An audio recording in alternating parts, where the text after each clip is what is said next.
Good evening, everyone. I'd like to call to order this regular board meeting for the month of October of the Urbana Park District Board of Commissioners. First item on the agenda is remote attendance, but all 5 commissioners are present, so there is none expected at this time. And the next item is to accept the agenda for the evening, and there is one minor alteration under the public comments. An item C, award presentation. Item C what? Need to add. Need Award. to add an Yes. award Oh, okay. award presentation. Okay. Under, So I move to accept the agenda with the addition of a item C under public comment for awards presentation. Second. that's moved and seconded. Is there any discussion? Hearing none, let's do a roll call, starting with Roger. Aye. Aye. Aye. Aye. Aye. And that carries unanimously with all 5 commissioners voting. That brings us then to the public comment section of our agenda. And I see quite a large number of people in the audience. If you wish to speak and have not filled out one of these cards, we would ask that you please do so. And we will open this up for public comment. I will remind the potential speakers that under our rules, we allow 3 minutes for each person making a public comment.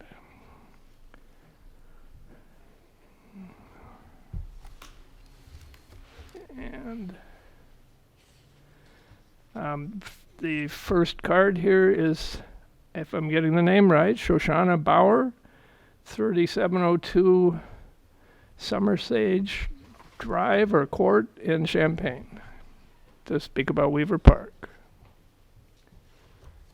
During the pandemic, my husband and I became avid birders, and we found Weaver Park to be just a what do you call it? Like a biodiverse park with water birds and forest birds and prairie birds, and there's also tons of other species and plants that it really upset me when I found out that there was talk about putting a sports park there. And I would like to really strongly encourage the board to consider, if you have to put something there, to find a way to preserve at least some of the life that is there. I think that with the decline of insects and bees, and then of course the birds are going to be along with that, I don't think we can afford to get rid of these spaces, and also the enjoyment that comes from being able to see these things in our own town. That's it. Thank you. Thank you. Thank you for coming out tonight.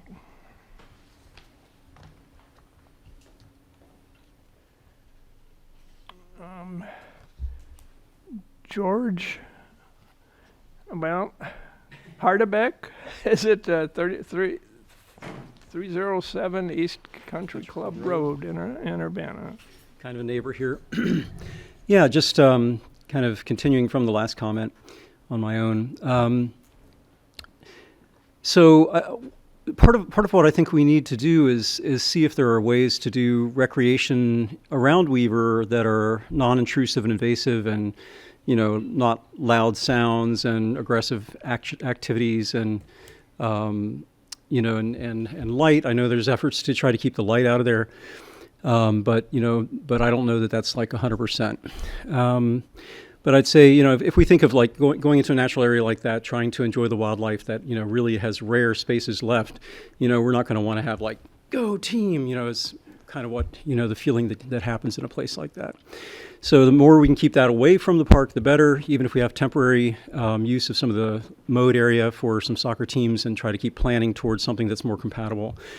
I think we sort of need to work with recreation to explore what wellness really is, and how that includes, ecological well-being, and how ecological well-being is part of our well-being, how we can look at how this, really feels for us to be around a place that has that kind of, long integral life, and it's only reestablishing here. We can actually enhance it better. But if we look at losses on that, there's really good studies out there like the Living Planet Index by World Wildlife Fund back in 2014 that showed we lost half the wildlife on the planet in 40 years, and lost more since then, and that was the remaining wildlife. So, and big swaths in the breadbasket, 99.9 to 99.99% of long integral habitat, not, other habitat that has been starting to come back, but also been greatly degraded and so on, which still makes a difference in terms of mass extinction. So we kind of need a sensitivity training for folks in recreation, I think. And there are plenty of recreation centers like where we were in Cincinnati. We had native plant class where we did walking with hand weights and did Tai Chi and Qigong and yoga all out there in the prairie and restored areas. There are lots of activities that can happen for recreation as recreation planning and running and so on that are not going to be impactful on and walking. Walking is the number one sport or activity in America now, the primary American pastime. I put an article about that on the Facebook page, as it is in the world, and it's growing, So there are other things that we can do that can be recreation programming, and I think if we can really explore how we can get other lands for more aggressive sports that are loud and more disturbing to wildlife, try to save that. Any Waldorf school would love to have something like this in their backyard. Why not treat our public schools the same way? Why not have, people who have been in inner city or, less privileged have those kinds of resources too, make something there that is really special that people can come in on field trips when the other buses are gone and experience that as well, including 10 seconds left. including, sort of a prairie water garden food forest or whatever over time, even if we have temporary soccer fields in the mode area. But try not to disturb the reestablishing areas there. Try to do something artful and non-invasive. Thank you. Thank you. Thank you. Thank you.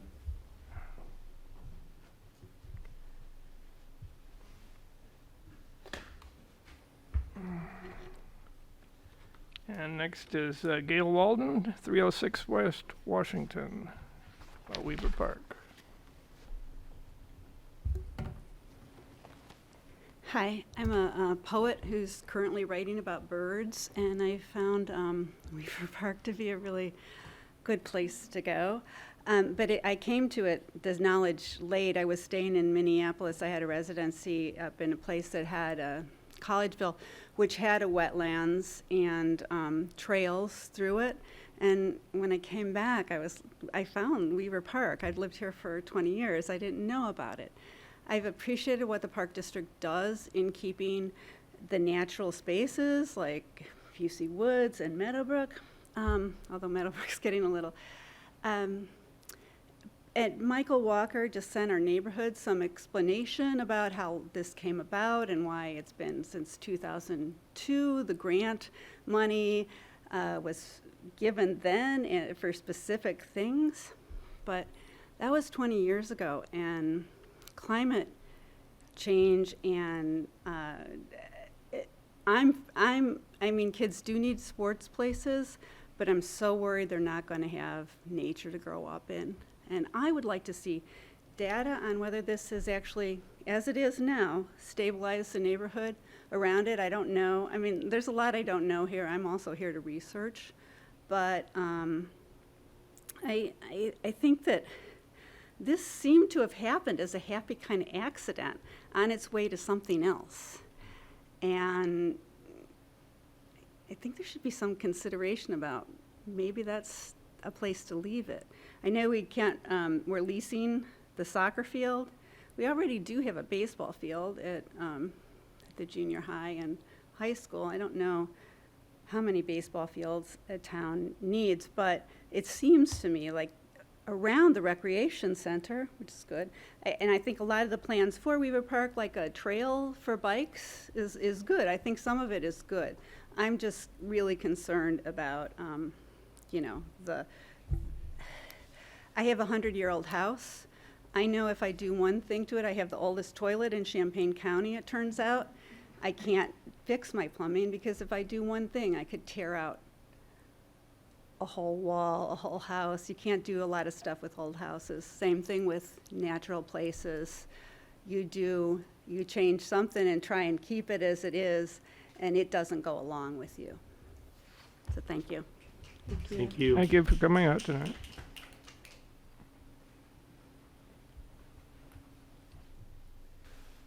River O'Leary, 908 North Broadway in Urbana.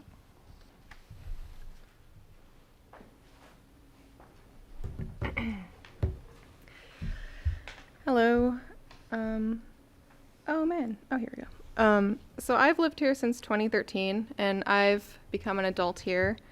And the Urbana Park District has personally given me so much in its prairies and forest. I've spent countless hours walking among the trees and the prairies, and it's been such a key part of my life here in Urbana. I've worked for the Park District on the forest and prairie preserves, as well as a nature day camp. And I've worked with children and adolescents for my entire career, and taking kids out into nature inspires creativity, is relaxing, and reduces anxiety and depression, creates a sense of interconnectedness, a connectedness with the beings around them, interconnectedness with the people that they're experiencing that with. I'm currently a therapist for children and adolescents, and nature is a key component in some of my clients' mental well-being, not to mention my own and the Urbana community as a whole. Urbana could be a leader in ecological preservation in the nation. We have the community to support it with so many wild yards and people who enjoy our natural spaces. I think that's a part of the soul of Urbana, is the way we keep things wild and natural and beautiful. I encourage you to please seriously consider other places for the sports fields. It does not have to be this land. We do not want to represent our community that the Park District is taking action to support climate change and ecological damage and wildlife destruction. Putting sports fields with strong lights and lessening the prairie land into 50% of what it was at Weaver Park is absolutely going to affect the wildlife, and if you think it won't, you're kidding yourselves. Thank you very much. Thank you. Thank you.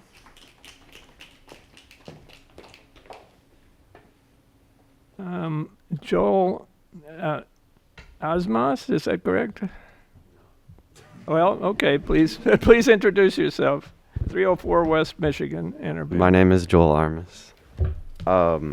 This time I brought a visual aid for my comment last time about there not being just one wetland, that there is actually a matrix of wetlands. Every darker area here is an agri-pool, a place with hydric soils that is low-lying and that experiences flooding for some time in the year.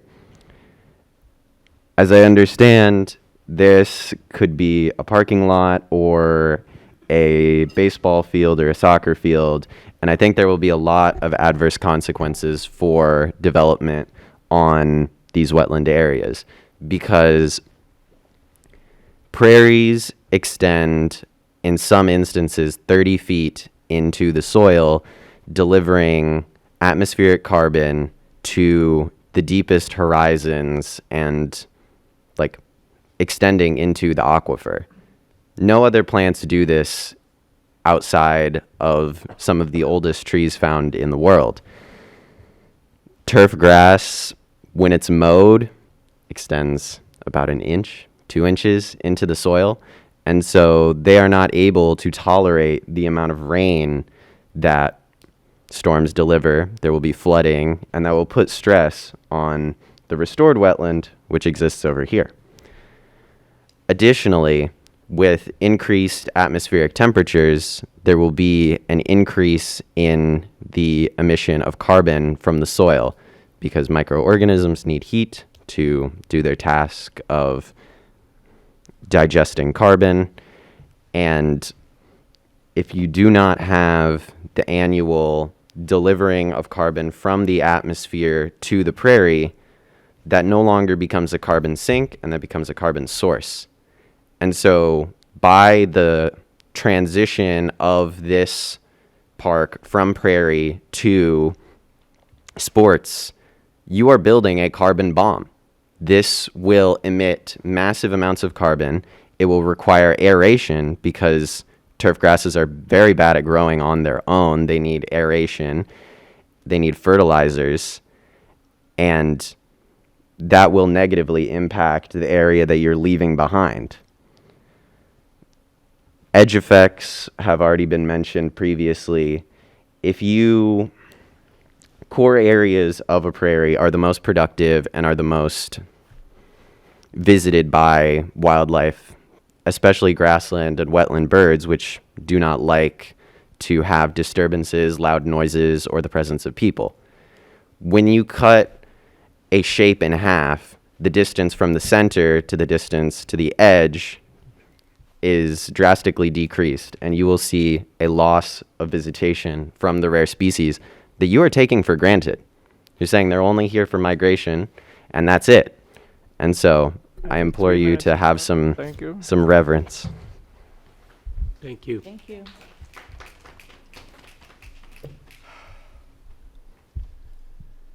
Stuart Levy, 2006 Winchester Drive, in Champaign. Yep. So two things. I guess one is I was really happy with Climate Week. I'm a volunteer with Sierra Club and participated in as an attendee in one of the programs and helped staff another one, Sierra Club Table, on Saturday. And I thought it was great, and I hope you do it in the future. So thank you. On Weaver Park, yes, I'm here to talk about Weaver Park too. I guess I just want to note that contiguous natural areas are way more valuable than fragmented ones, and improved natural areas can be way more valuable than even unimproved ones. I hope this committee or the working group that's to be considering other development plans for Weaver Park. I'm not sure exactly in whose hands the thinking is sitting at this point.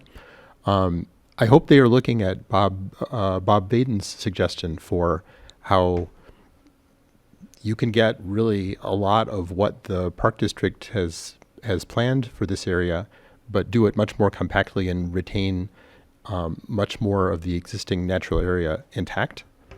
I think that's really interesting, and I hope that. So I'll be listening with interest for the update on the master plan for Weaver, which I hope is going to discuss how this new working group is going to be doing their thing. And I'm hoping that somebody will say, if the public wants to provide input to that working group, what the process for that might be. That's a thing. Let's see, I think there was one more thing. But I could stop there. Thanks for your attention. Thank you. Thank you for coming out this evening.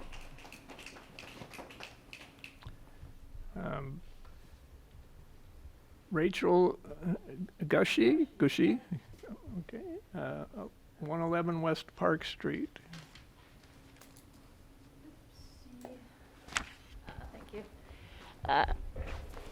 I don't have a super coherent statement and kind of have a migraine right now, but I wanted to come and kind of just identify myself as someone who is very much like actually a huge supporter of sports. I grew up playing Urbana Park District soccer, just recently finished coaching in the spring, but also got my start into being an ecologist at the nature day camps, and also worked this past summer at the day camps. And I was formerly a natural areas steward for Busey Woods, and then an intern for Grand Prairie Friends. And in those roles, I actually helped to create Weaver Park by just doing invasive species control. So I'm coming from several different directions with this, and a huge fan of the Park District. I mean, the people I know and have known for 15 years are just, great people, and I admire all the work that you do, and just find it really unfortunate about the particular pressures on that area for the land use, and knowing that there are other agencies involved and so forth. But I'm strongly advocating for, yes, finding alternatives for the sports fields, and at the same time wanting to be very collaborative and just holistic, because I completely understand very clearly the conflicts or the balancing act that needs to happen with natural areas and recreation for a park district. So yeah, just and to be continued. I guess I'll be writing some letters of support, and I mean, but really wanting to come at it from a collaborative viewpoint. So. Yep, and yeah, also pandemic had me walking in Weaver Park all the time and meeting up by chance with Bob Vaden, who I had met through Grand Prairie Friends, and so very special in that regard. And one of, honestly, my favorite experiences of all time was in 2020. I also worked natural areas for the Park District, and collecting seed from a big stand of Illinois bundle flower, just me and Weaver Park and the seeds and all the creatures, and it was actually just like a sublime afternoon I spent. So that's just where I'm coming from specifically with Weaver. So thank you. Thank you.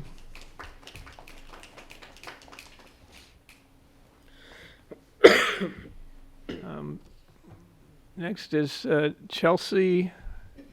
I'm sorry, is it Ackerson? I'm sorry, go. 404 West I Street. And I'm sorry if I butchered your name. Oh, it's okay. I'll repeat it. Hi, my name is Chelsea Peterson, and I'm an environmental science PhD student who lives in Urbana. I'm here tonight to express my support for protecting and enhancing the prairie areas at Weaver Park that could be impacted by the proposed developments.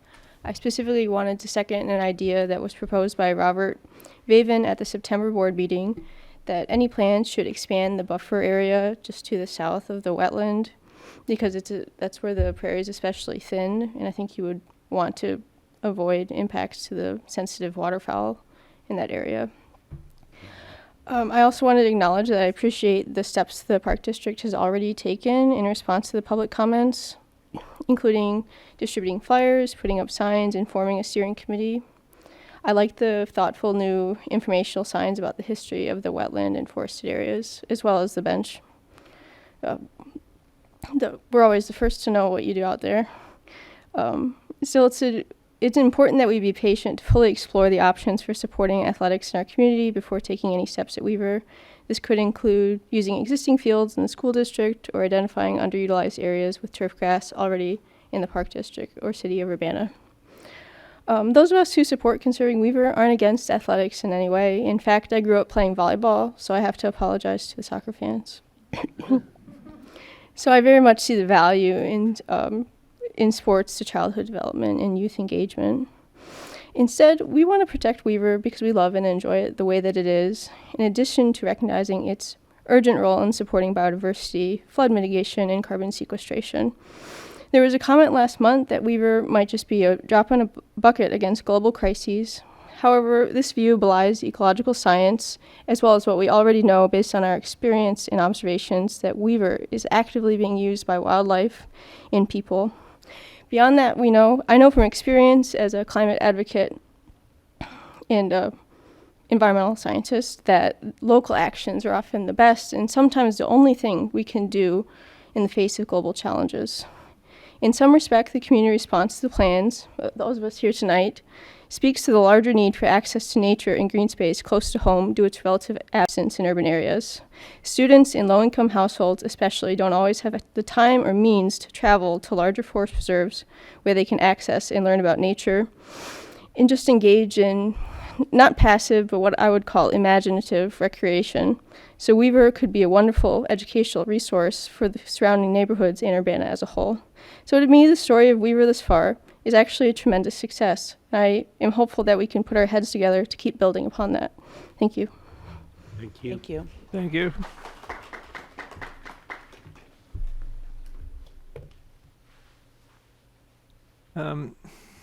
Ethan, and I'm sorry I can't read the last name, from 603 West Green in Urbana.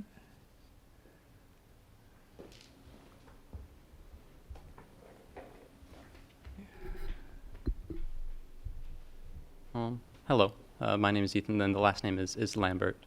My handwriting is just a little messy. But I'm just here because I heard that Weaver Park, there were plans to remove it and to build a sports complex on top of that, and I just don't necessarily think that that's the best idea and the best use of that land. I respect the desire to build more public infrastructure to engage the community, because that's always really a good thing, I think.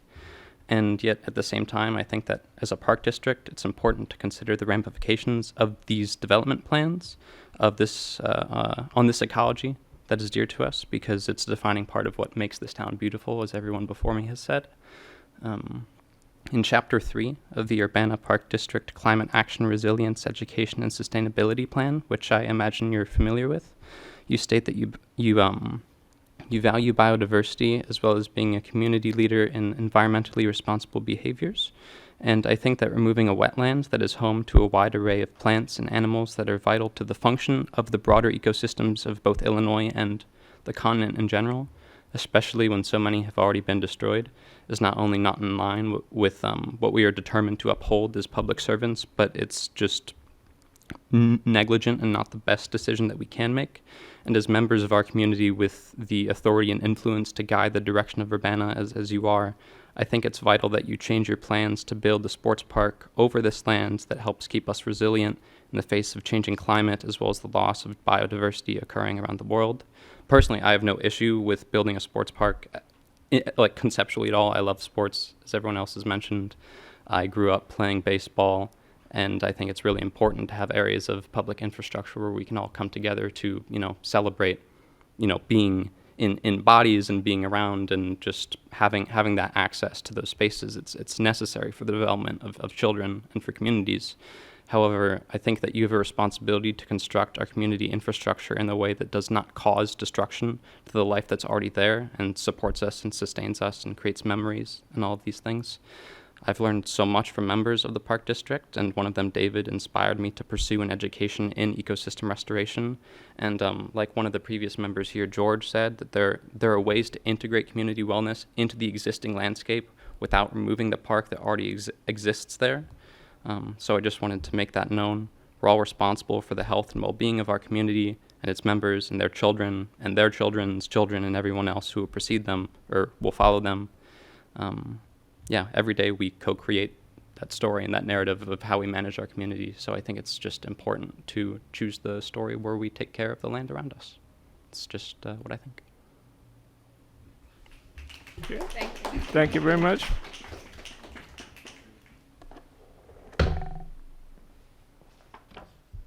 VJ Shah, 1107 West Green Street in Urbana.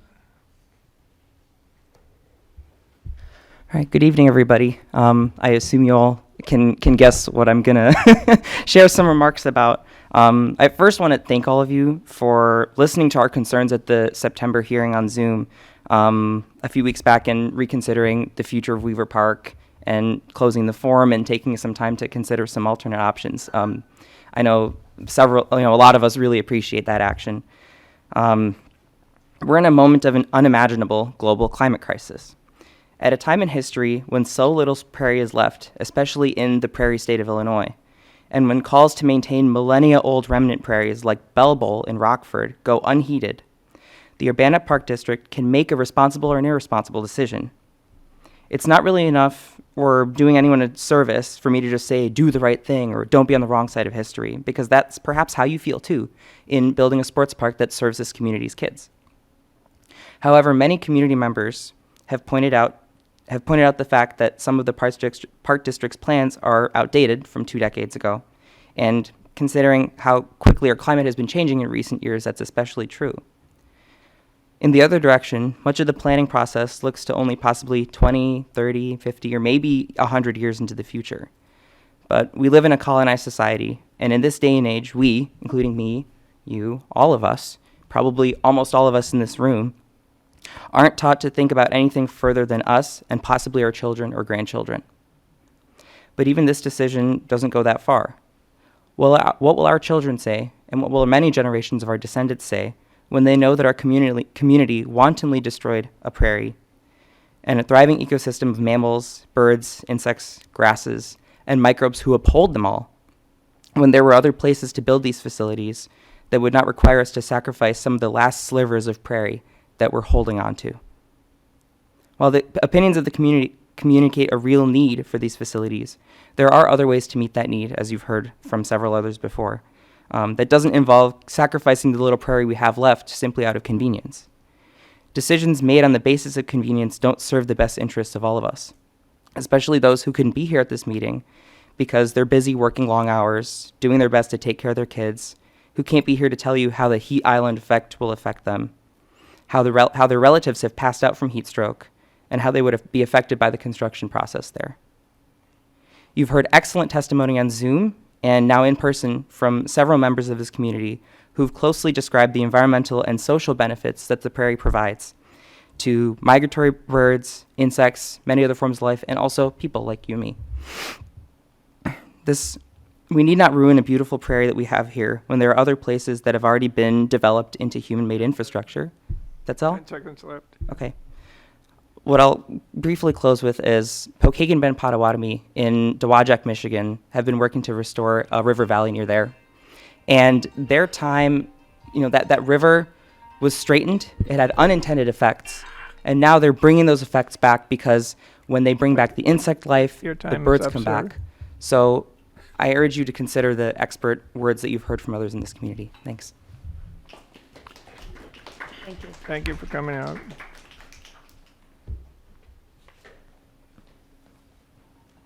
Cindy Shepherd, 2010 Burleson Drive in Urbana. Hi. I'm Cindy Shepherd. I'm a resident of Urbana and also a staff member for a multi-faith environmental justice organization. And I want to come and thank you as the Park District. I found you to be a fabulous partner in helping to educate the community about the climate change and our responsibilities to take care of the earth and to watch out for our neighbors who are even more vulnerable positions. So I want to thank you. I think that it's been wonderful to work with you. Therefore, I hesitated to come tonight, but I felt like I had to add my voice to those of other concerned citizens and residents who are quite concerned about this loss of prairie, so precious, so rare in Illinois these days. And I also felt like I had to come because I have a family member who has a job in another park district, far, far away, but his job is taking care of sports fields. And I know that he spends the majority of his working time mowing the turf grass flat and spraying chemicals on it so it will grow and so the right things will grow, and picking up the trash and litter after the games. Sports fields are just incompatible with the kind of rich, varied tapestry of life that is in Weaver Park right now. And I know that you're facing difficult decisions, and I know that you are responsible people who will try to come to the best decision. But I want to encourage you to find some alternatives and to keep the prairie and wetlands that are in Weaver Park the beautiful resource for this generation and generations to come. Thank you. Thank you. Thank you.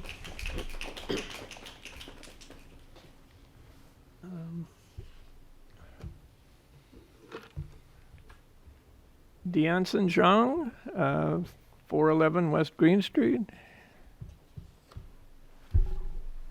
Hi. I'm also here to advocate for the preservation of Weaver Prairie. The thing I'd like to say is I did not grow up playing team sports like a lot of the people who came here did, and what the proposed use of the Weaver Prairie would be now.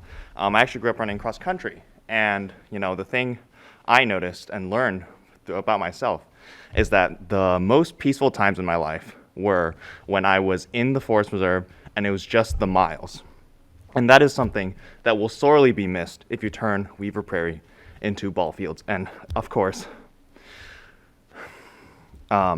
doing team sports on these there are obvious benefits, but I would really, really like you to consider the point I'd like to really hammer home is what previous people had brought up about the edge effects. When you are when you are proposing to keep half of it, that is not equivalent to keeping half of the ecological benefits.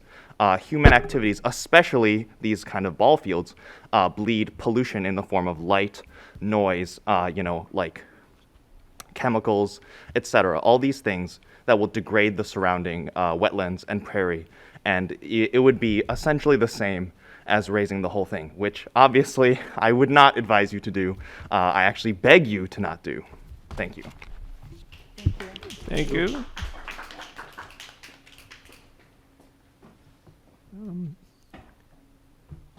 Maxwell, I'm not sure I can read the last name, 411 West Green. Yeah, it's you. Yeah. Hello. So I'm also here to talk about Weaver Park. I feel like, as people, we often develop natural land into resources that we may need. For instance, we would deforest forests for lumber. We would build mines for coal and energy. We would take out lots of natural areas for agriculture and for developments and for like suburbs and things like that. And now we are here trying to remove this prairie for ball fields, from what I understand, soccer fields.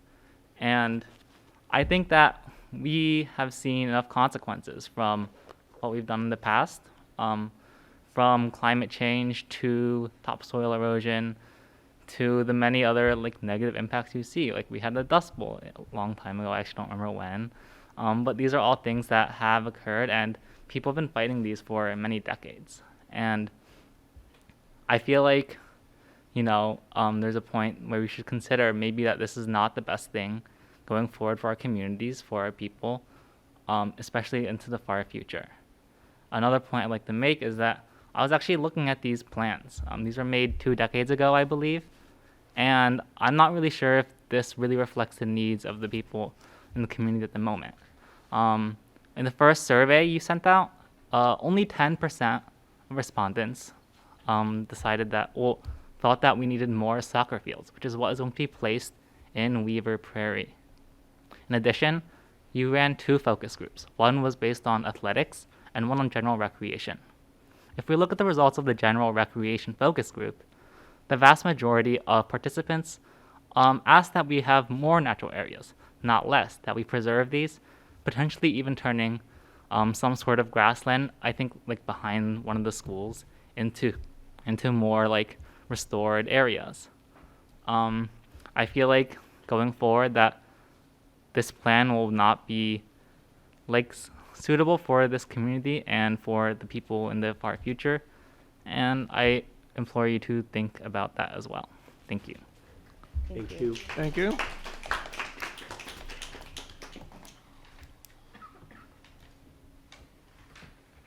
Lincoln Evans, 411 West Green in Urbana.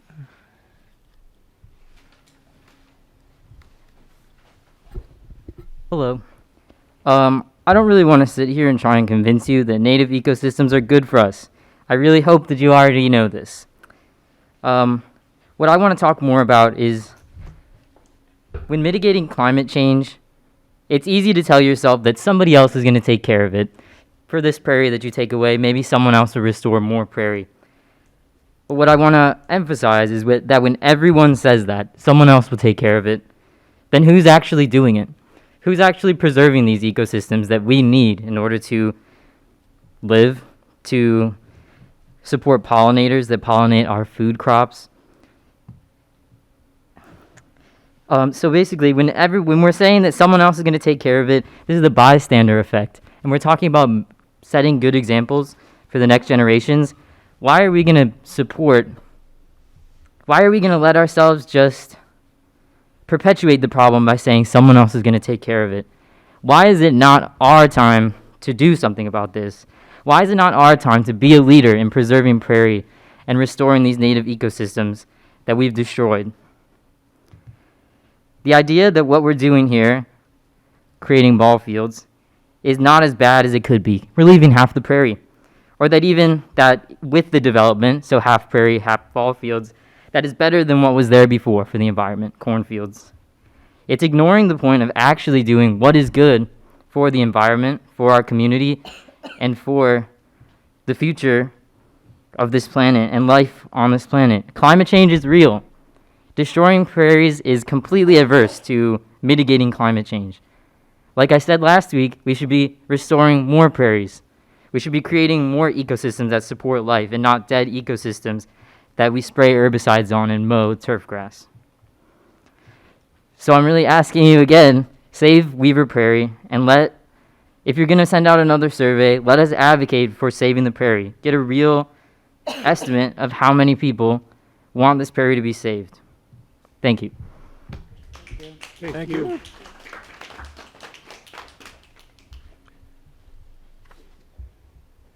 Justin Adams, 400 Briar Lane in Champaign.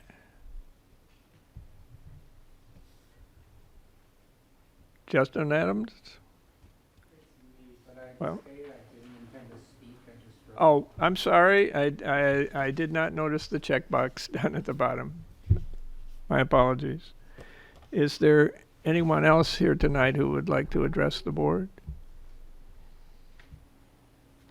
Seeing no indication of that, then we'd like to thank you all for coming out and making your views known to us. We appreciate the community interest.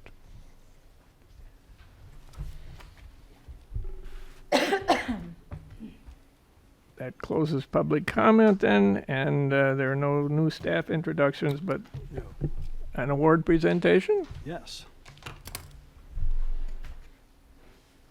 Yeah, so the 2 weeks ago, right, about 2 weeks ago, we had the Pride Week and we had a Pride Festival, and we also I asked Ashley and Chelsea to show up tonight because we also did a Pride event for Teen Hangout Zones, and they did a lot of work for the week, and we were recognized in the Pride Parade for most energy. So I wanted to bring Ashley and Chelsea up. Thought maybe we could get a picture so that we could put this on social media. Ashley, Chelsea, you want to get in the picture with them?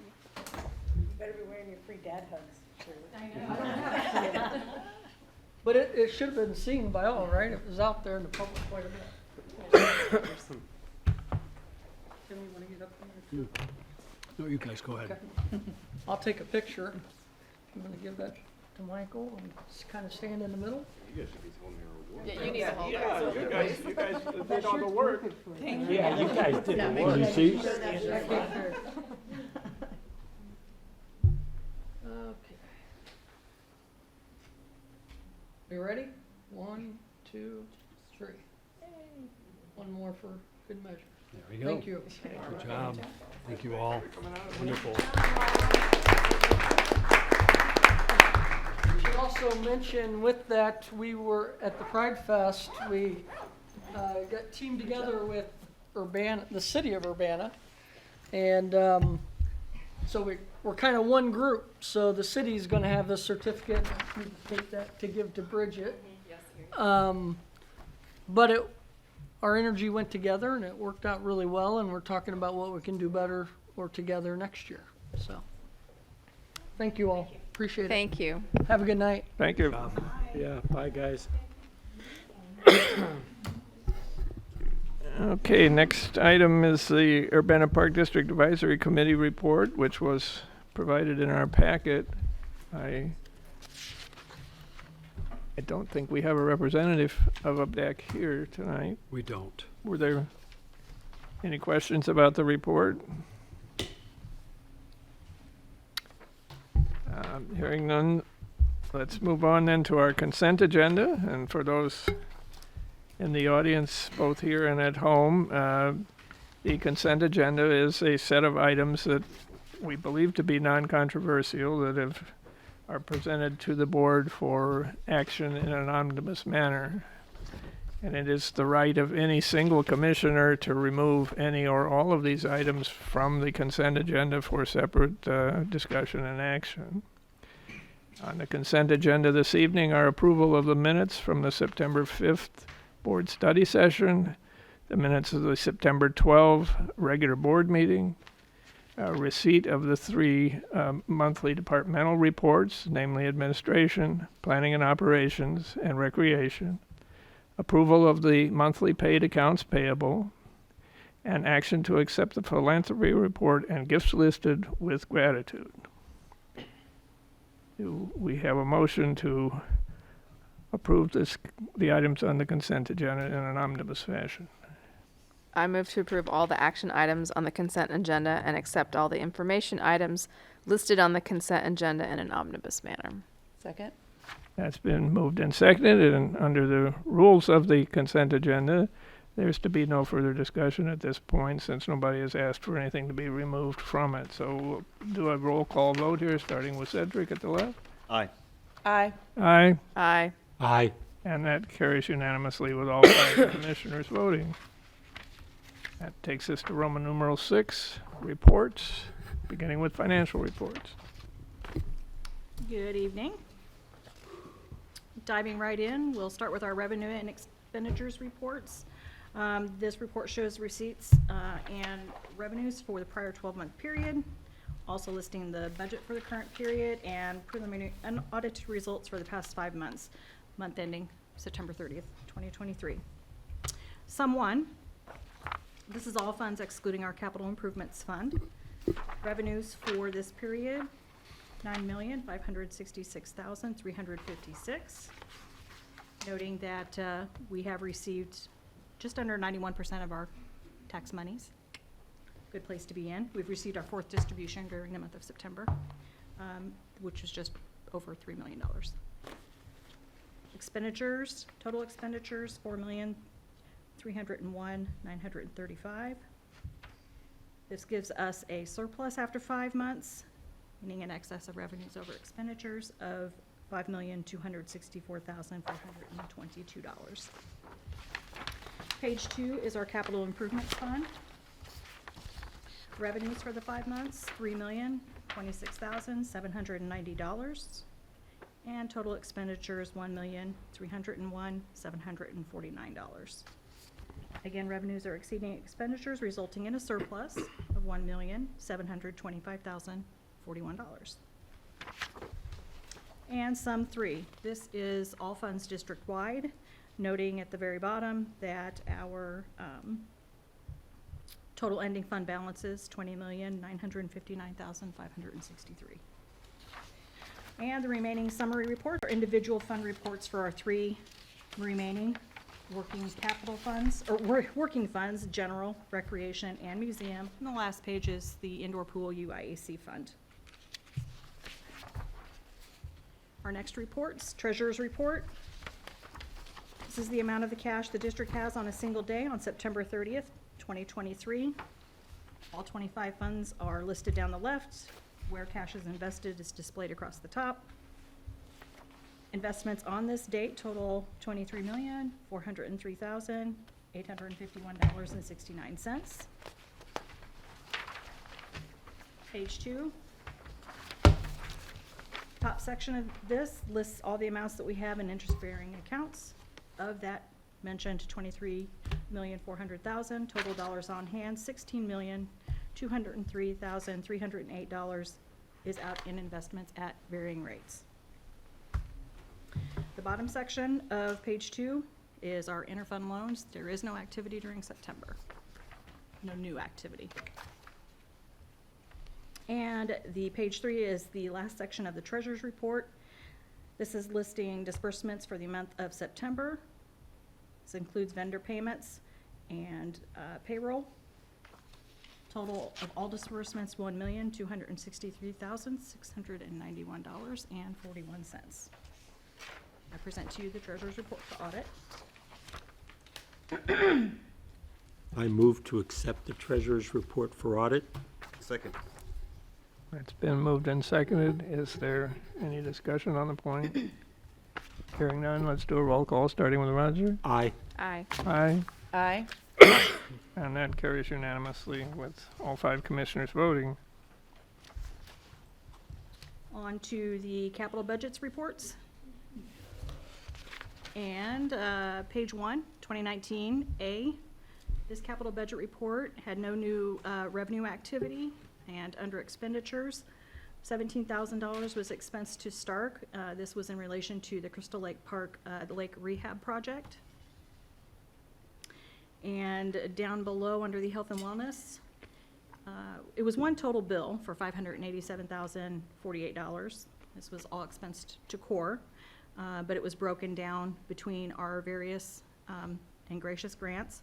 So 89,615 was using park grant, 467,561 was using the DCEO grant, and 29,872 was using our ARPA funds. 2023, revenues received $1,200 towards tributes and donations. And under expenditures, just had a few items for our construction crew projects totaling $94. 2022 capital budget did receive a $200 donation towards our Meadowbrook Park playground. And down below under expenditures, we had lake treatment at Crystal Lake Park number 3 for $3,780. And several items under contingency, $9,769 expense to all weather for court repairs. This one was specific to Victory Park, and $1,050 to county asphalt for parking lot striping at Crystal Lake, and commercial builders $4,477. This was for roof repairs at the cottage. This was in not part of the storm damage that we had on June 29th. We actually had some other things to repair, so that's what that's in relation to. 2021 at the bottom, $5,556 expensed to Smith Burgett towards the Blair Park Pavilion redesign, and the rest of the all-weather courts bill to Victory. That total bill was $27,000 between two budget years. This one was $17,771. And there is no activity in the 2020 or the 2019 during September. Turn it over to Andy to give us some capital project updates. I will pull up my slideshow. Been starting with health and wellness. Start there again, primarily at the sites, getting ready for the pre-engineered metal building delivery. That's in two different phases. Phase 1 would be delivered by the end of this week or early next week, and then phase 2 would be by the second week of November. So they've been basically doing footings and foundations for the past couple weeks. I don't have a lot of exciting pictures about that, but I did think it would be a good opportunity to show just some information that we get on a weekly basis from CORE. So we get these weekly contractor reports. I know it's a little small to see, but at the end of every week, they'll give us a general construction schedule update, major work items that were completed during that week, items that are scheduled for the next week. They always provide us a few images, and then major milestones. And so here they talk about completing the building footings and foundations and that pre-engineered metal building delivery phase 1. If we have any critical items that are outstanding or approvals needed, they'll note that, and any sort of weather delays. So this is not something we normally get with contractors we work with. This has just been a nice mode of communication that they've been able to keep up with us as well. We have an internal website that we have access to where we can see all updates to change orders, drawing specifications, cut sheets on different items that have been ordered or delivered, and approvals. So it's really been a nice process so far. And a couple updated aerials. So here's Washington, the entrance. This would be the parking lot. You can kind of see the rectangle here, which would be the gymnasium. And that's should be the phase 1 delivery of the structure. And then they'll be doing this area here, which would be the offices, community room, and then upstairs fitness rooms for phase 2 of the delivery. And then there's just another angle where you can kind of see our Brookins complex and the Prairie baseball field. And one of the major items that we've been working on in the last month is finalizing our furniture, fixtures, and equipment bid, which is basically just the furniture bid. And so this bid is out starting Monday, this last Monday, and it'll be open for almost a month. We'll have an opening the second week of November, and then we look to have a recommendation to you all at the December board meeting. And so I just took some snips of images of what some of the furniture is going to look like. office chairs. This is very close to what the community room tables and chairs will look like. These fold down and nest together for ease of storing. This is a example of what the staff offices. The chair will be more like this though. Waiting room chairs, it's this color scheme, not what's shown in the picture. And then here is like a long seated bench that we have in our waiting areas as well. Color scheme around the border. This isn't all the furniture that's included, but I wanted to show some of the more prominent and maybe colorful items. And I think last meeting I showed some of these images with our court repairs at Victory, and they were not yet finished, but I promised I would bring them back with a beginning start to finish kind of slideshow of it. So this is the tennis court, obviously needing of a new color coat and crack repair. Basketball court because completely faded and had some damage to the asphalt and needed some leveling in different areas that had sunken down. And I think this is where we left off last month, was where the tennis court process had taken us. And then now we have our updated tennis court and basketball, full court basketball court, all done at the park, and it looks absolutely beautiful. So this is the bridge for our ITEP Broadway project. Everything associated with this is pretty much wrapping up here in the next 2 weeks.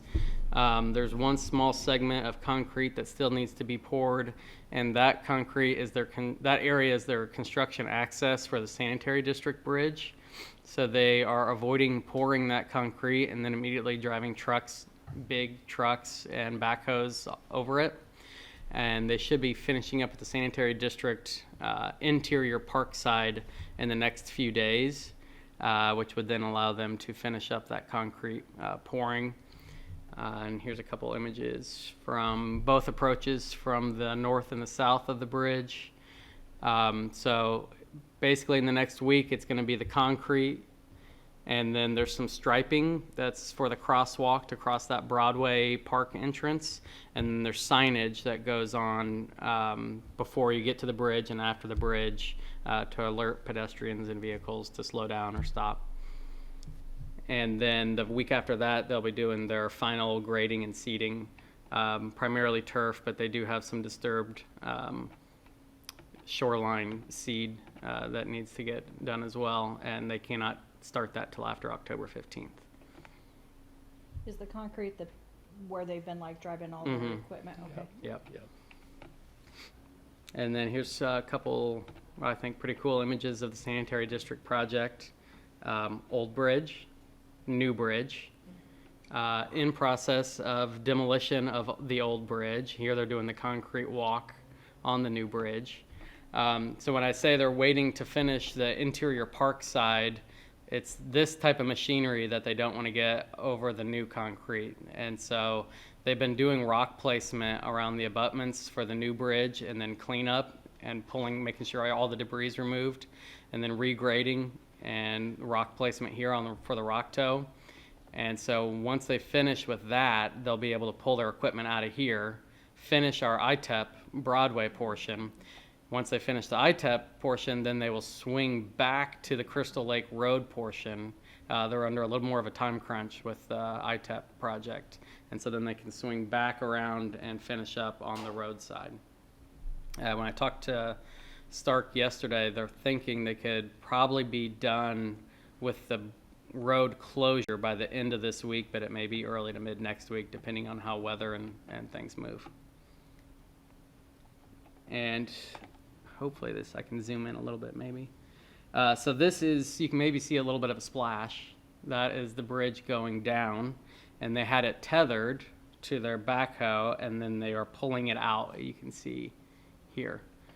And then they hauled it off in like 3 different pieces. And I tried to get a picture of it on the back of a flat bed truck, but I just missed it. That's a big fish. And here's just some, I thought, nice pictures of kind of how the bridge is looking overall right now. Very nice. Other than that, happy to answer Any questions? I'll give an update on Prairie Play when we're further in on the agenda and we have an action item. I can kind of update on that overall project. On our Sunday morning bird walk, we did have a question about all the timbers on the south side of the drainage ditch. Do you know what those are? That's what I'm not sure I know what. There's a pile of wood, long pieces of wood. Oh, they might have had some where they're using it to walk equipment over underneath trees. They were using. No, some they were timbers. all lined up parallel to the ditch. So you don't know either. No, I don't know. If they were like just wood timbers. Yeah. I can't think of what that would be. We can take a look. We can ask. We'll take a look. Yeah, I won't be back there for a couple weeks because we'll be out of town. But by the way, you guys have done a heck of a job on Crystal Lake. The diversity of bird life there, which means the diversity of insects there, was incredible. I've never seen it that active and that diverse, so it was very cool. Well, good to hear. Yeah, and not all geese. No, they were not all geese. But some geese. At least Some I've geese. seen. I've Yes, seen they some were geese. geese. Yes, yes. Many other very cool stuff. Okay, the next item is the 2023 annual general obligation bond sale planning packet. Laura's got that. Yep, not a lot to share on this one. This is obviously our preliminary. It's our first go at it, and I know in many meetings we've discussed there may be some other options that we have to look into as we move further down the road here with health and wellness and whatnot. But I just wanted to be able to share at least a, if this was just a straight rollover for the year, just like normal, just like every year, this is what it would look like. So we have at least a baseline, if you will. So on page 3, just key to note that this is not a buy in a year. That's done every 3 years, and that was done last year, so we won't need to be doing that again until 2025. So first 2 items there at the bottom under the financing table don't apply to this annual rollover. The sale date is currently scheduled for December 7th, and the board will take action to adopt the ordinance at our regular board meeting on December 12th, and the closing on the sale would be December 27th. So, I think on page 4, the only thing I wanted to show you here at the bottom, where there's an asterisk next to the Series 2023 amount utilized, $928,425. That amount does include all the fees, $13,100. So as we continue through the packet, on page 9, the debt service schedule is really what I want to share with you because it's a little bit glaring. At the top, under principal, $928,425, that is what would be our capital plus our fees. And then noting that our interest is at $42,630. So that's sad, but true. And therefore, our total P&I investment all in for our annual rollovers would be $971,055. The next page 10 is where I was saying where the capital proceeds we would anticipate in this scenario will be the $915,325. And there you'll see the fees of $13,100. That number won't change. Unless there's any questions, that's really all I want to share regarding this planning packet. We'll see this probably 2 more flavors before we take action. And these numbers could change a little bit depending on the bidding. I mean, this is a projection of the bidding climate on the 7th of December. Correct. So I would like to hope that it's going to be a better position, but I'm a little afraid of that. Could be better, could be worse. It could be worse. We're hoping for better, but it's probably fairly representative. You know, I just remember 2 years ago when it was like 0.3%. Yeah. And we paid $3,000 in interest on, you know, $870,000. Because that's how much we have in investments too, so. Yeah. We've been enjoying that. So, if you have any questions, please. Nice job. Feel free. Thanks. Thanks very much, Laura. And moving on then to the Executive Director's report. Tim? Sure. Got a few things. Hope you noticed the You Belong Here report. Lots of really good things in that. Staff did have a question. Do you all appreciate receiving it in that format?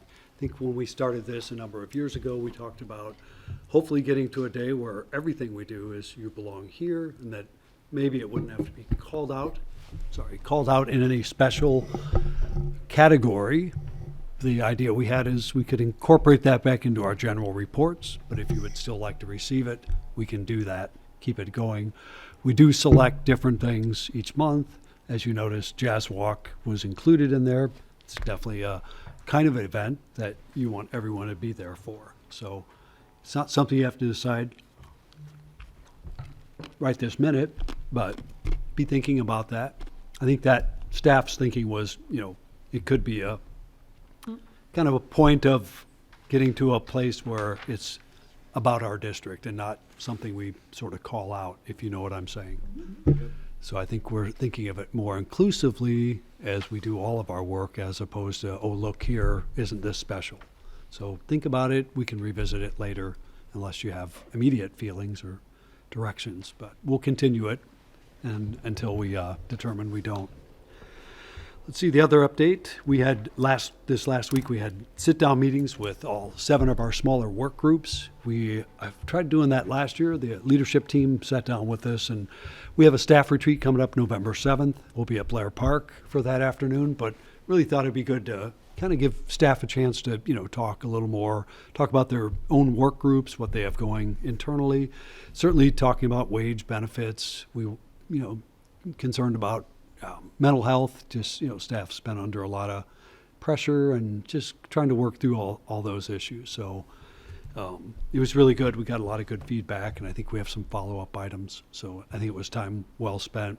Give staff that chance to really open up. We have new staff, so it's a good chance to meet people. So we'll probably likely continue that. It's a good exercise. Anything that we find substantially, we'd be happy to share and update the board. Next up, Climate Action Week. We had our Climate Action Week and our large event Saturday. We also had the Fall Fusion, if you were noticing. So today at our Arts and Culture staff meeting today, we were talking about, you know, each of those audiences draw a certain amount of people and a certain audience. We didn't have as good of a turnout for our Climate Action event on Saturday. And so one of the ideas was, what if we started to combine some of these activities so that if you came for music, you might learn more about climate, or if you're there for climate, you might find some entertainment. We're often sort of presenting and preaching to the same audiences, so we're not necessarily reaching new people or sharing new information. So we thought if we could maybe mix it up, and it might bring some efficiency too, because we had 2 teams out working both of those events. So if we had one event, you know, that might give us some ideas. So I think we'll probably explore that and try to look at how can we, in particular, get our climate message really out there at different events and different activities. So if you have any thoughts on that, please let us know, but I thought it was a good discussion and a good idea. Yeah, I guess my question is, the Fusion event is also new for the city. It is. So yeah. if that is going to be a long-term, I mean, I completely would support combining activities, but I also feel like it's unclear. It seems like there's been a start-stop on activities in downtown Urbana, much of which we have helped drive. Right. The start. Yep. And the finish. We're you know, still like, doing I mean, it. like, you know, the Urbana was there, not Right. the Urbana, you had the stage there, Right. and things like Yeah. that. It feels like we call those the downtown get-downs Correct. prior, so. Yep. We had some changes. City of Urbana had staff leave, and so I think they gave some new consideration to working with 40 North to sort of contract services. So that was what precipitated the change, and the Fall Fusion came out of that. So I think the idea of working collaboratively with 40 North is something we would do. We discussed future events that we'll be hosting for a future Fall Fusion. So I think they're likely to stick around unless the city of Urbana made a change and move away. I think the city's going to still retain the arts grant portion of their work, but most of that other work that was done in-house will now be done by 40 North. So good, and we Yeah. work very well with them, and Well, that's exciting. look forward to that. So that's what precipitated a little of that. Let's see, just want to mention our sculpture standards are going to be installed this next week at the Meadowbrook Park site. We have those new tall standards that'll be replacing those 4x4 wooden posts with just the small information. So they're going to really look sharp, and I think it's going to kind of elevate the entire look there. Kind of along with that, the next item is the interpretive panel. We're working at the intersection of the Hickman Wildflower Walk and the Short Loop to create the sort of the seating area, interpretive area. We've got a really neat interpretive panel in the works. It's going to be very, very cool, very graphic. So we're doing some really neat things. We'll roll it out once we get a good draft and share it with you. But that would be the area where folks could come and learn about an overview of, about the art, the garden, why we have it. And then we'll be recognizing all the sculpture donors and major donors that have contributed to those type of things right on the benches. It'll be carved in. So that's going to be a neat thing, and I think that'll draw some attention and hopefully spur some new interest in supporting art at the park. So we look forward to that. Derek, by the way, the work that you did, is he here? There's Derek. He's not here tonight. Well, never mind. But we can tell him. He I might be listening I to thought us. it was really good that there was somebody at the foundation that praised their efforts for putting something up there. Right, And right. felt that in some ways that actually added to it. We said that too. We Yeah. thought that helped. We were hoping to at least get the concrete laid in that area, and the contractors, had put it off, and so they came in and kind of scraped the soil down right before the event. So we popped up sort of a coming soon, and it spurred a lot of discussion. A lot of comments we heard were, "Oh, neat! It's going to be cool." So we might want to try that again, see if that works to trigger interest on new things coming. Let's see, just want to mention, we've been working at King Park. We do have the peace pole fabricated now. It's going to be installed, and we're going to celebrate that on Martin Luther King Day for the Peace Walk. We thought that original hope was to do it Jetty Roads Day. There was a play event in the park. We thought about that, but we really want to try to elevate and get more people there. And so I think that was the plan. I think this year on the Peace Walk, we're going to be working with Champaign Park District. I'd recommended if we could do a walk from King Park to Douglas Center, kind of do a loop and include them and incorporate them. Invited our mayors to join us and our police chiefs, hopefully. We'll be talking with Champaign to get more invitations out on that side. Let's see. So that's exciting work. Stay tuned. That's Monday, January 15th, if you're marking your ahead calendars. Just want to mention the Weaver Prairie Master Plan updates. We're going to have our first stakeholder meeting on October 23rd. We have some people out of town, so we'll likely do a combination of in-person and probably Zoom meetings. But the concept is to, bring together a number of people that have identified as very interested and have an expertise and are willing to work on a shared site plan. So the concept is we'll bring folks together, share all of our history background, look at all the separate components, hopefully work together and come back to the board with some recommendations. Our goal would be then to get back with Farnsworth Group, continue to move forward on, a number of concepts like where we were before, and winnow that down into a final plan and have the board accept that. We don't have a time frame. We have time we can spend. It's hopeful that over the next few months or maybe early into the next year, we'll be coming back to you all. So stay tuned, and we look forward to that. Let's see, just reminding folks, we have the IAPD Legal Symposium coming up at the end of the month, early November. We have, I think, I'll be attending because we have our parks meetings wrapped around that, but we have other staff that'll be doing the Zoom option. So we look forward to that. And we have completed our second meeting on the efficiency report. We're very pleased at how that's coming along. I want to thank Allison Jones for excellent work. The efficiency report is so streamlined, it's really a good example of what we're trying to do and all the things that we do. So we hope to wrap that up, I think, at our last meeting, which will be next month, if I'm correct.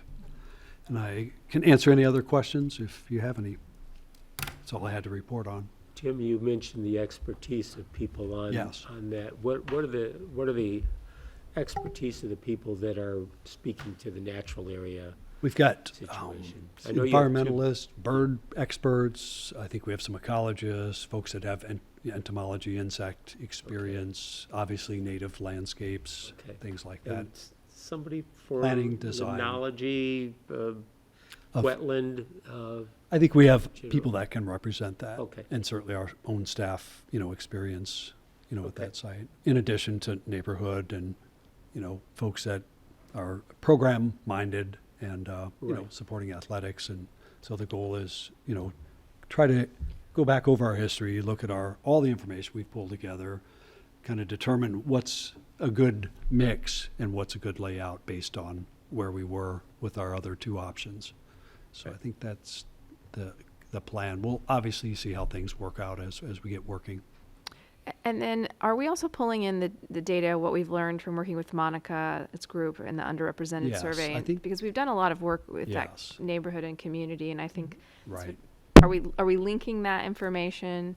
I think, yes, and that's the hardest part, Okay. is, to get that message to sort of rise up equal to the other message, this concept that we're destroying the park or it's going to be paved over. We know that isn't true, and we've been doing our best to try to get better information. But we'd like to come back with a group that can focus on that and get the actual information and then put it to use. And part of that shared message has to be, who are we serving and what's the benefits? And so, as we know, often that representation of group is least likely to attend a meeting like this. They don't have the privilege or typically the welcomeness, just historically, to sort of create that same voice. So we want to allow those other people to have that opportunity or see what we can do to, get that message across and what kind of information do people want? What would help understand that? I think in our meeting with our new police chief, he came from Norfolk, Virginia, huge list of very active recreational things that their police force did with their community and the youth there. That's the same type of thing we're hoping to create, is get, we don't have as large of a force here in Urbana, so we have to scale it to the number of, people are available. But he gave us a list of all of the programs that they did, and many of them were those outreach, athletic, type of activities. So, to get a better outcome, those are the kind of facilities and things we're going to need to work together, to provide for Urbana. So I think if everyone can just be patient, give folks an opportunity to put some new information together, I think this idea of a shared site, and I would remind folks too that might not be here or might be listening at home, most all of our sites are shared. We have very few sites that are exclusive use. The only one I can probably think of is Busey Woods, where it's kind of the woods, even though we do tours and other more passive But activities. even there, it is immediately linked to Crystal is. Lake Park. Well, and and the Nature fairgrounds, Center. right? And so the noise and the lights and the fairground, we have all that sort of, around us. So it's very typical to us. I think that's what park districts often do provide, is a variety of type of activities for their community that interests many people, and also, and here's the part we get excited about, attract across, so that you can bring people from different interests and they experience a new opportunity and, have a new experience that kind of puts a little more vitality in what we offer, as a park district. And that's, very typical of many of our districts in Illinois. So that's what I would expect. And certainly we would think we have a great foundation. We have some really good, planning that we did with Farnsworth Group. We have our own history of the, what we've done at the site. And so I have a lot of confidence that we can pull together a really exciting, series of options together. So stay tuned. Other questions I would about also that? say in communicating with the community, that I know we don't own the Perkins site. Correct. But there's a lot of opportunity for Right. prairie restoration. Sure. And further work with the wetlands there. Right. that site Roger's referring to is owned by the Urbana-Champaign Sanitary District. We've partnered over the last, 20 years or nearly to restore that site. So probably our limitation right now, and we did share that with the staff groups. I think there is some trepidation about that next level of opening up and can we maintain, and what kind of was the ongoing staffing support. So we know we have some accessible needs to get the public there. So those are the kind of conversations we hope to have over the next year. But yes, Roger, that would add a huge dimension, to what, and to make it clear for everybody, we're not suggesting that having something there changes somebody's attitude necessarily about something else. Right. I think you do have to look, I believe, you have to look at it holistically and, look at it with an equity lens. Where do we have resources and where don't we? Who are we serving and who are we not serving? And so I think as a park district, the staff certainly feel we have to have an equitable approach to that so that we offer something for everyone within our means and reasons. Certainly there's things we can't offer because we probably couldn't productively, maintain or support that. But that equity issue, I think we know we're out of balance in our athletic program, coupled with that fact that the county is making some new choices and, our time there, we know, and they've been very open, you can be here while we're here. We're not, we don't know when that's going to be. So making plans to be ready for any changes. So the good news on that gives us time to work on health and wellness, any other phases, and then start moving our maybe next level of effort to Weaver Park. If things change within the county, that would put us in a very good position as opposed to learning like we have over the years of losing fields and rental space. There it's just, again, it was considered a temporary arrangement, and now we're ready to make it a permanent, Planet, Prairie, and Weaver. So it's a very exciting time. We understand there's a lot of, different questions, and change often is challenging for folks. It's going to take a while, to get these things into place. So we do need a plan and we need direction, and for a number of reasons. We know, as commissioners, you all know that. But the most important is we need to be ready if a resource opportunity came up. Could be new grants, there could be a gift, there could be, donor opportunities. So having something that we're ready and that we can move on at the right time is critical. If we just waited, we got a rental for the next 2 years, we'll think about it then.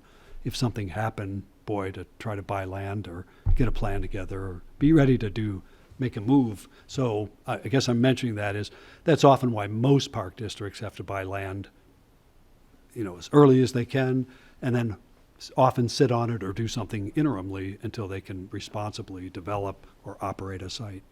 And I think it's worth remembering that given the acreage that we have per capita in the Urbana Park District, going out for a grant to obtain land is a tough sell. It is. For developing things, that's a little easier to do. And we were fortunate to get the Weaver Park ground at the time we did, when funds were available for land acquisition. Be a tougher sell now. Right. Obviously, if there were immediate options, we'd be talking about them. Things like school district sites. We've learned school districts are not open to public programming, and I'm being careful. They do other things for the public, but the old assumption we could just run all of our programs over, fill up their lots, and use anything day or night. It's just different now. They're run in a little bit different way. Things are very different now. Back in the time when Brookins was built, it was designed as a school park complex. Exactly. The concept was there. Right. And that's just Right.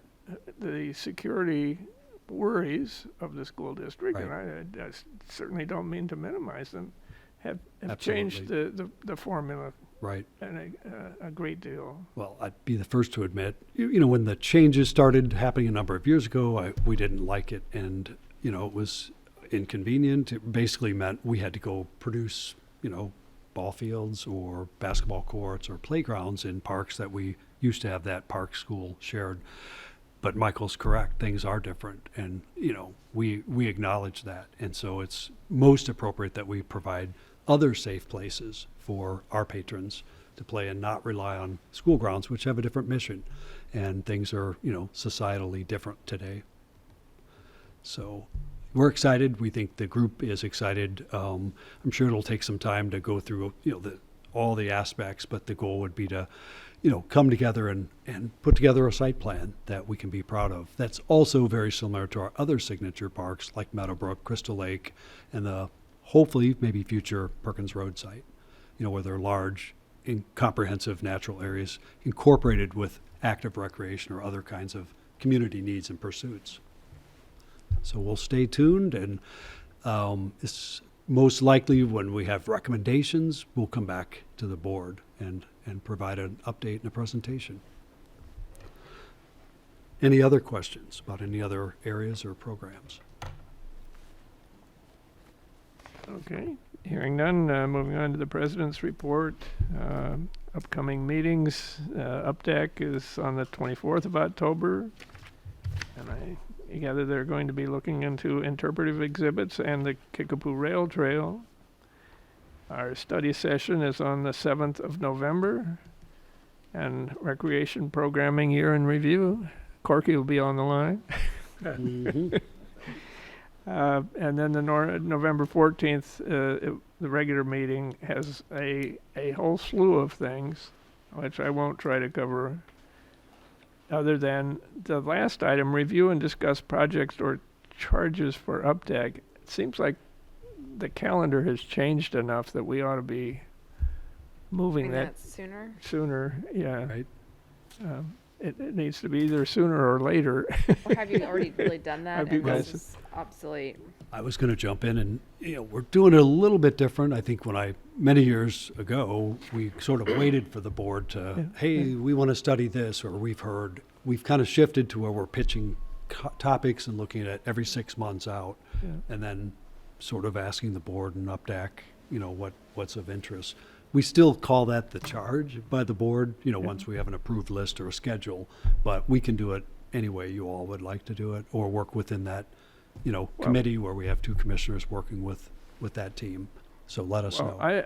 I certainly don't object to the idea of the board discussing things that we'd be interested in having Great. UPDAC deal with. I'm not sure it comes quite to the point of being a charge for UPDAC. Right. That's I understand. Yeah. once a year kind of thing.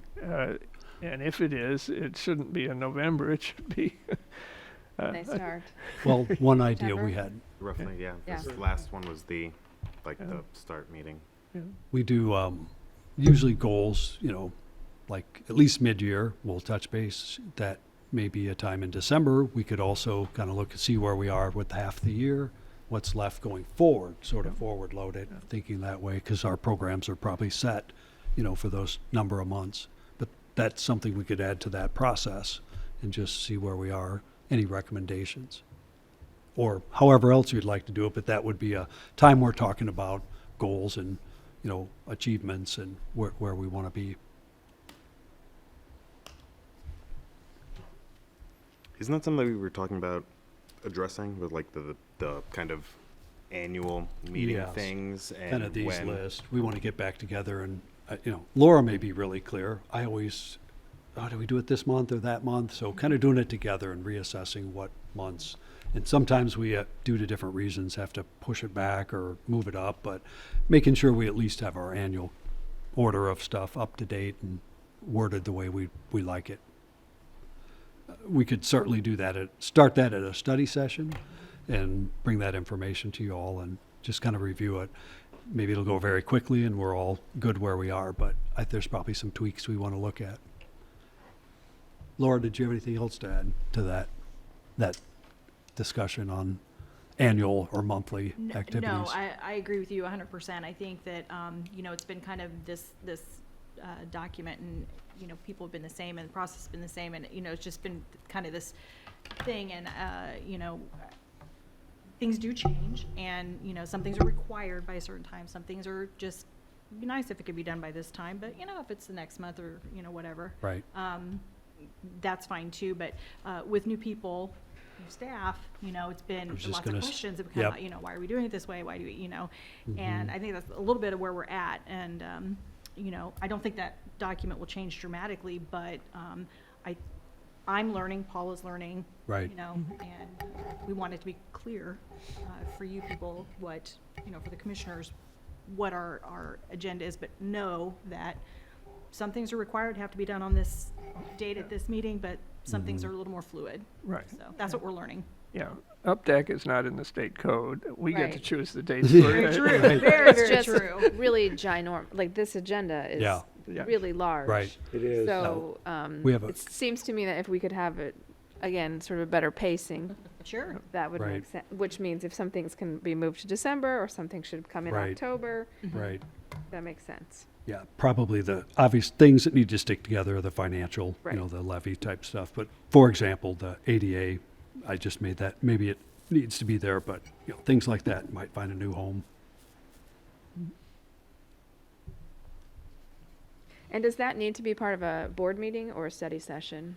I mean, I think study session would be a good chance to review it, discuss it. We'd have more time, where we could focus and, ideally come prepared, or at least, hey, I looked at it and these were the things I noted, and, try to move things around in a calendar that, probably a good way to do it. What must be done and lay that out, and then look at options. And then if we determine where to move things, then we do it together.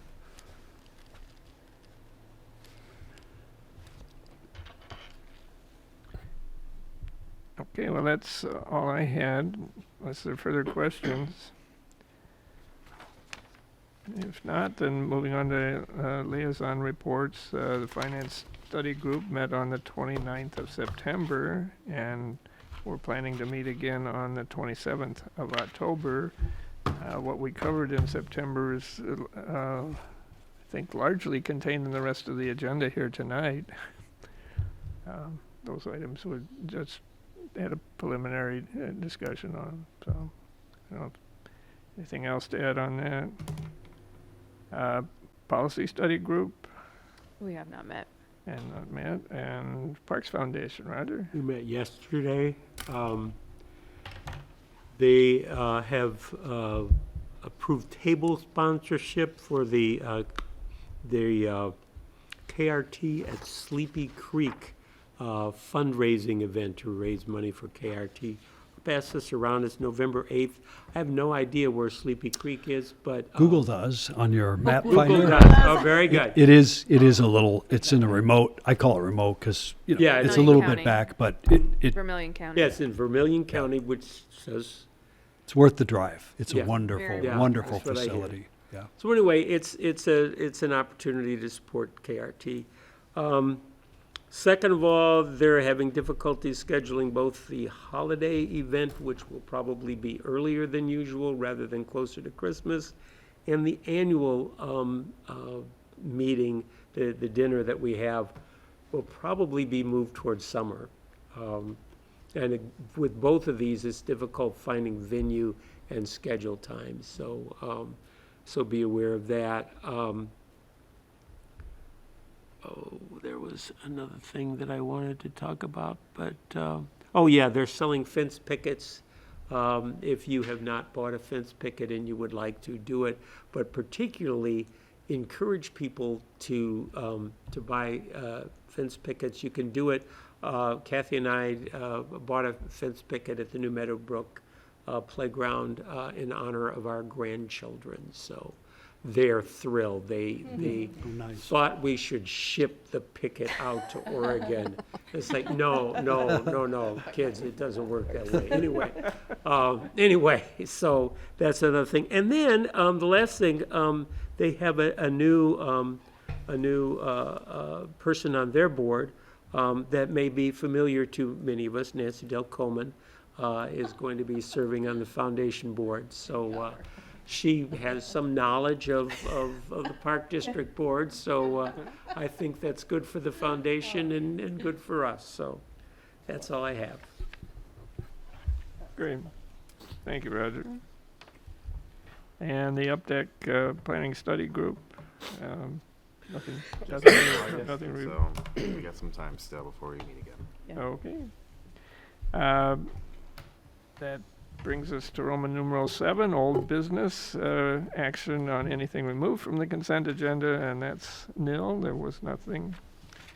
New business. Item A, action on resolution 2023-11, determining amount to be raised by taxation.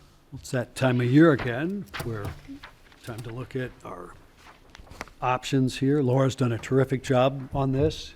Just really appreciated all the work she put together. Obviously, she can explain it, but our goal is to select, the appropriate percentage that meets our need. One of the things we always sort of remind commissioners is we have to have a rate or a percentage enough to capture anything that would be or come back onto tax rolls.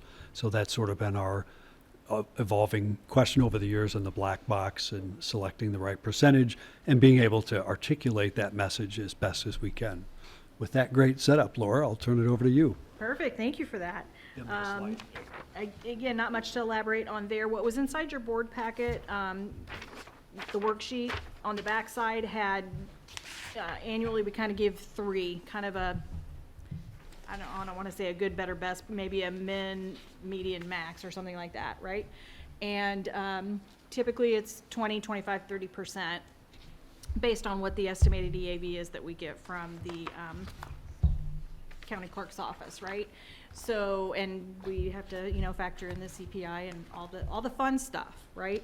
So that's what's on the back of that worksheet, but I know that typically we get to talking and we want to see some other percentages, and unfortunately I wasn't able to be at our finance group, study group.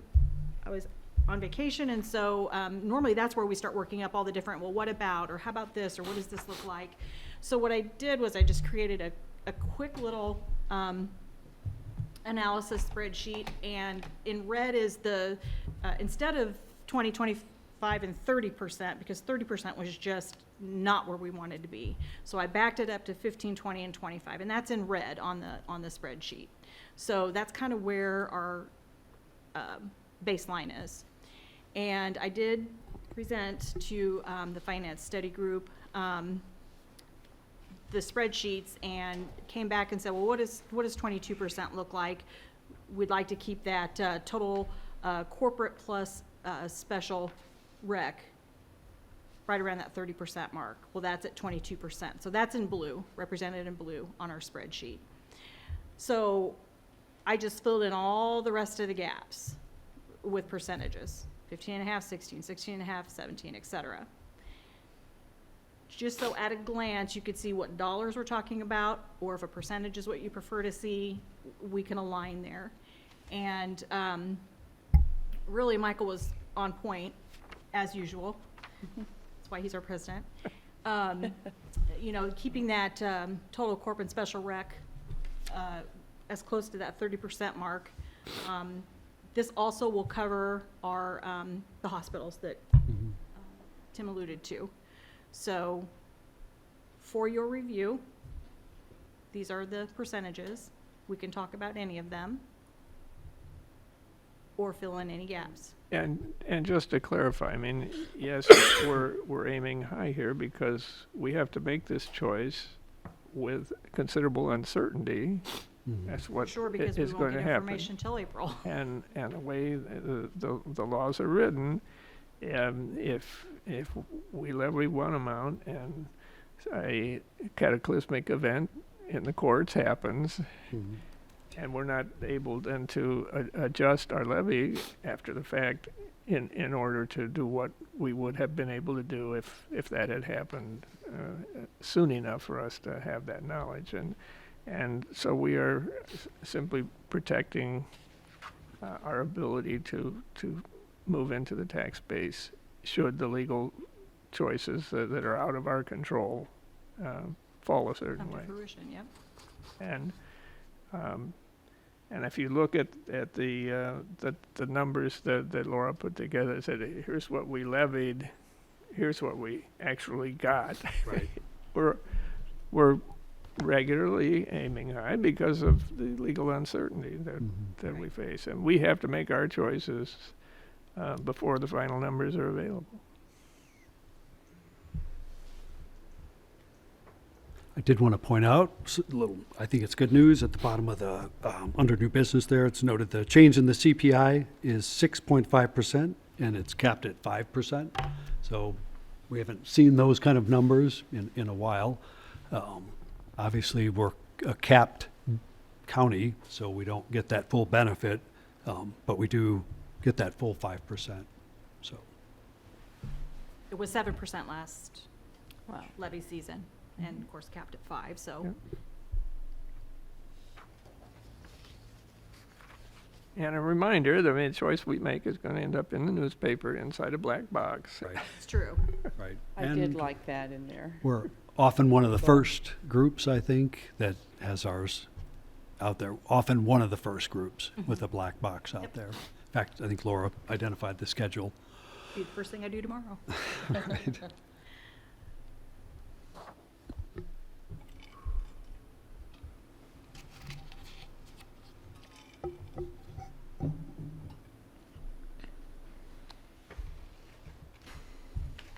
Okay, so we could also pick 22% because that's an I'm just saying that the, Yeah, is there a recommended Well- starting point? I didn't. Michael, do you have any thoughts on, or any of the board?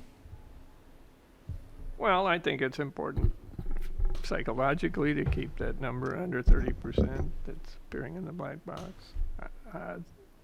That 22% would give us a little more security, depending on what the outcome of the court cases might be. Mm-hmm. If there even is any outcome in Right. court cases this Right. year, we don't know Right. for sure. And Part of the guessing game.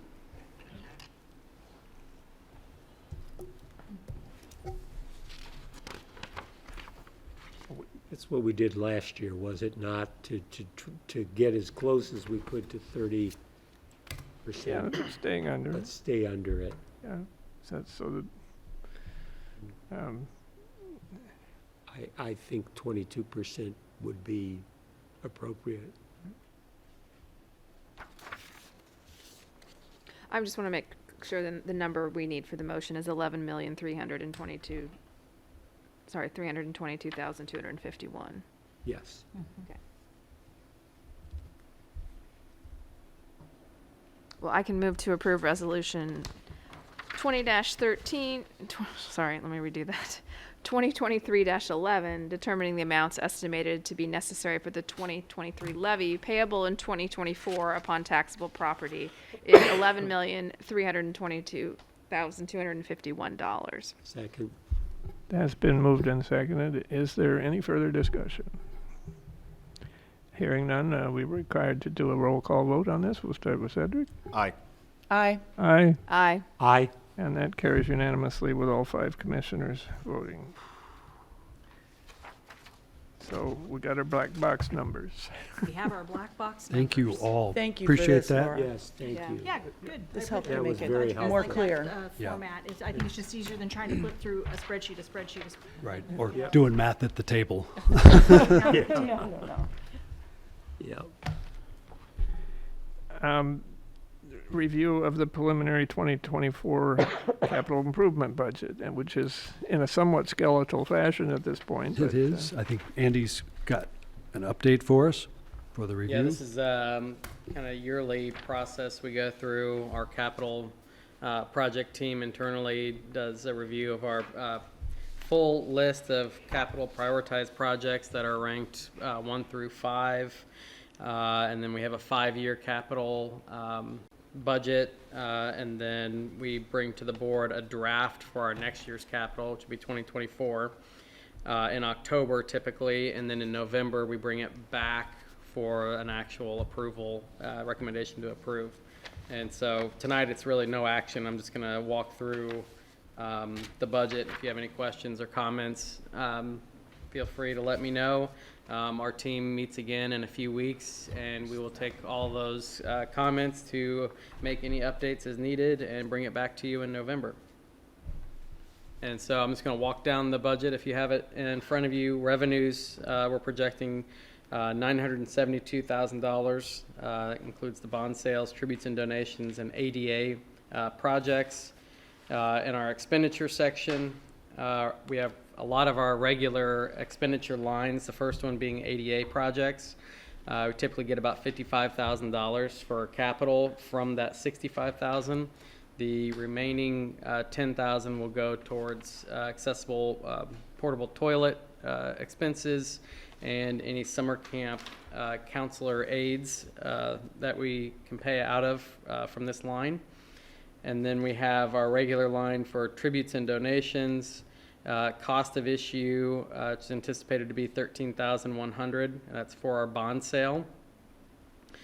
Vehicles and equipment, we have a regular schedule that we move through each year. This capital year has $215,000, and our schedule includes two 72-inch mowers, Gator for the grounds department replacement, two half-ton trucks, a hybrid wagon replacement, a 3/4-ton tool truck, and a passenger van.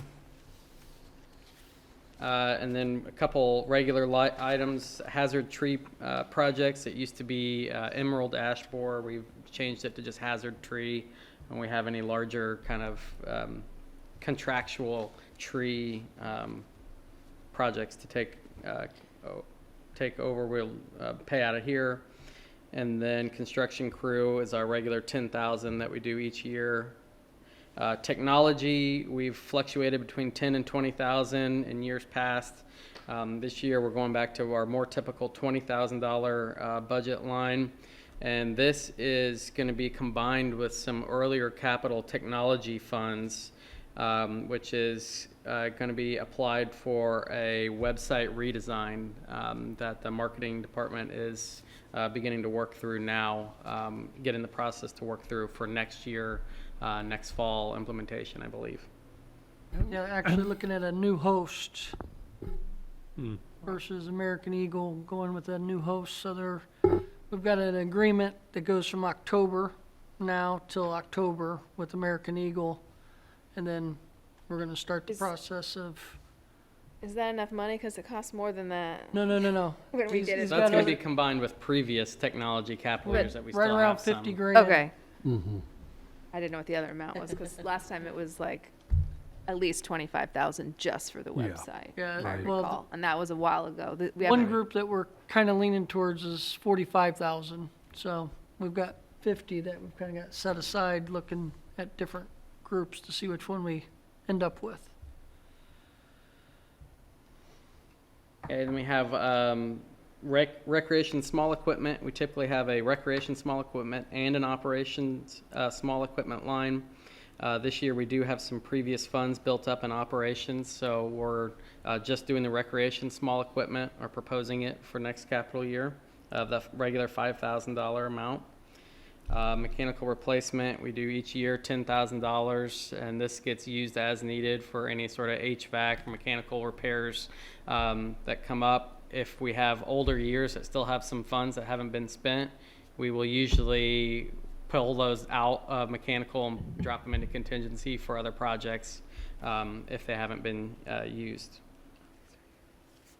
Then we move into our regular trails projects line, which we have earmarked for South Ridge and Prairie Weaver. So this is the second year for funds to be set aside for South Ridge Park. We hope to get engaged with an engineer this winter to do a path replacement through South Ridge. And so in our 23 budget, we have money set aside, and now we're doing that second half of the funding in 24. And then Weaver, we have money set aside in this budget for Prairie Weaver improvements. That the outcome of what specifically that would go towards would be partially dependent on the study that we're doing for athletic fields, but we also do have plans for a next phase of playground, pavilion. It could be parking at the Prairie site by Health and Wellness Center itself, so it may not necessarily just be in Weaver. And our goal is to be able to have an OSLIDE application where the funding that we're setting aside here would be our local match. That gets us to the hardscapes and fencing, and again, that's Prairie Weaver and South Ridge. That's a total of $150,000. Right now, we're earmarking $100,000 for South Ridge and $50,000 for the Prairie Weaver improvements. And the next line, it used to be UIAC capital. Now we're transitioning that into our outdoor pool improvements and maintaining the $20,000 funding level there.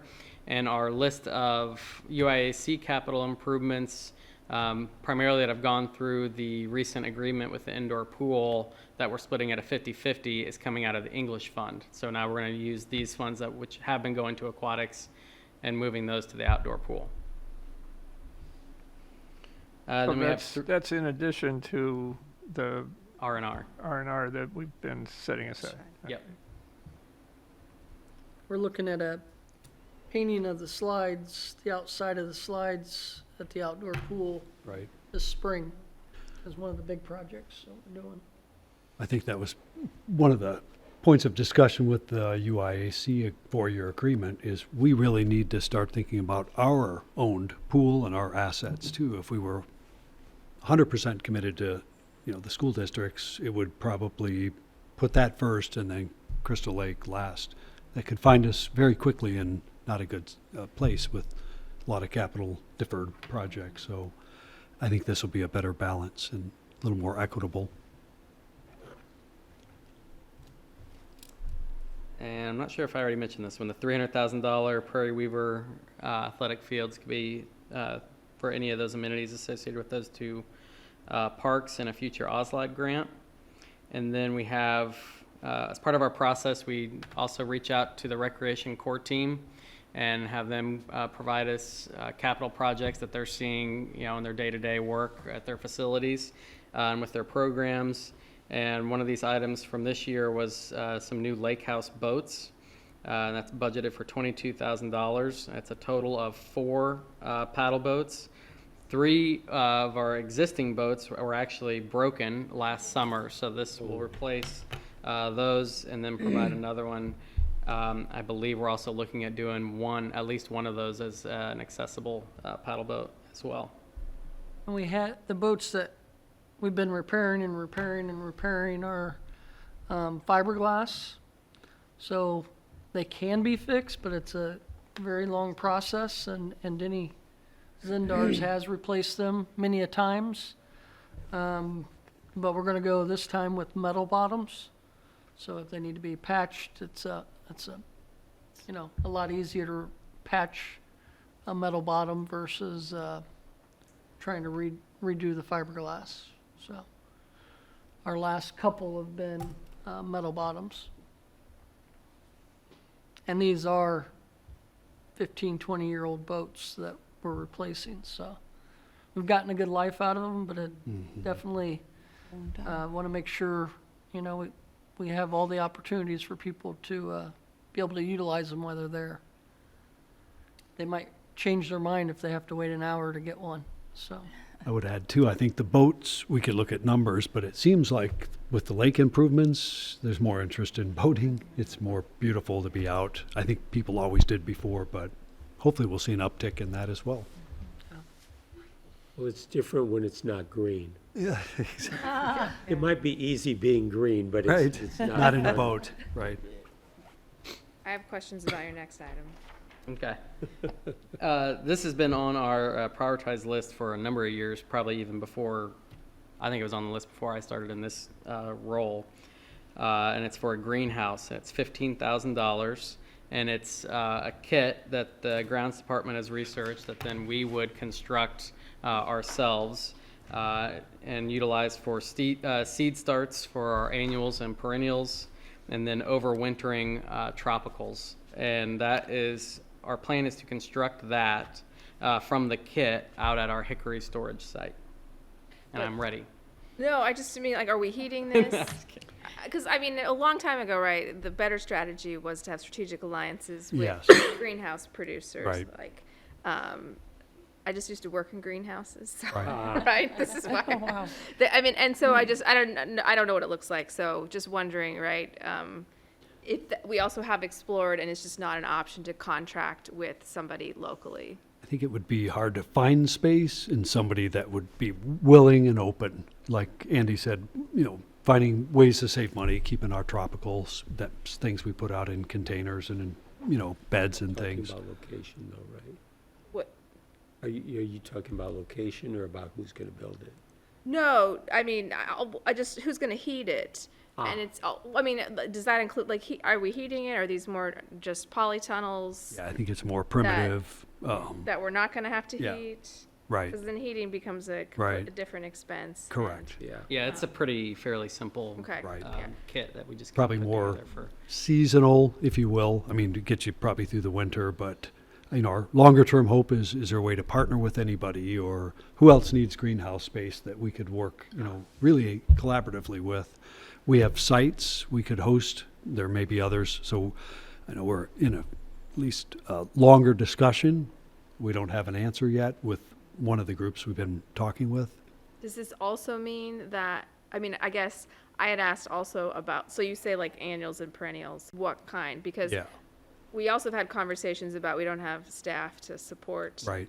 that I think one of the needs, in terms of planting gardens in Right. parks with more annuals. I think one of the needs, when I was superintendent, we would get all of our plants annuals, let's say, for example, delivered, and then they're in a back lot baking or winded, or so the loss of plants. So if we had a more appropriate storage facility that was low, affordable, I'll say it that way, not low Just need cost. to water them, no offense. Right, no, no, I know. I mean, I guess, also, like, we have the staff capacity. I don't really know the volume without seeing it, but, right, this is something you have to manage. What if we brought more information back next month when we vote mean, on it's it? fine. We could show images or provide some I'd love to see it. more exhaustive. I'm Yeah. curious. Yeah. And where did you say it's going? Hickory Or- Street. Our Hickory storage site. Yeah, Right. yeah. And just rough concept, how big it is?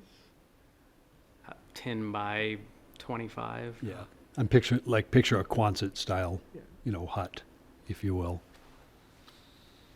I should say, this has been probably in discussion for as long as I've been at the district. It just never rose up, honestly, to where we could, one, afford it or make it go without, some other layer or another large cost. So we can come back with more information next month and see where folks are. Our next item, as part of our cottage painting project we did last spring, we had a pre-qualified provider that's been really good to work with, and reached out to them and said we had a list of priority painting projects throughout the district. That could be a pavilion, the Meadowbrook Interpretive Center, and then this one, which is one of our highest priorities, which is some exterior beams that are outside this building here and primarily on the vehicle shed over right across. And so that contractor actually took our top 5 highest prioritized painting projects and gave us some budget numbers to estimate with, and we're going to try to knock some of those out as we go in the next few years. The first one being the exterior beam painting here at Kerr. And then we're budgeting $20,000 for that. And that is a minority contractor? Yep. Yeah, he came to us through the new program, actually, yep. We did a bridge evaluation with Jake Wolf from ERA. All of our bridges looked good, other than our Busey Woods suspension bridge, where we were advised to start looking into options for repair or replacement, likely being replacement. And we would like to start moving on some preliminary engineering and study of that bridge in this coming year, with a hope for replacing the bridge in the next 5 years. And so we're estimating that just the preliminary engineering portion of $15,000 at this point. I fully support that item. Obviously, we don't have any other way to get into the Busey Woods site, short of parking on the west side and asking our friend if we could borrow his bookbindery parking lot right there and make a way in. So we definitely are tracking this, want to get information, start getting basically what's the design and the cost. Something we've also discussed is it's going to be very difficult to put that new bridge back where it exactly is right now without tearing up a whole lot of other. So we have to look at that. What's the feasibility? Are there alternatives? Could you slide it a little south, find a better alignment to get it in? Then you'd have to realign to your boardwalks.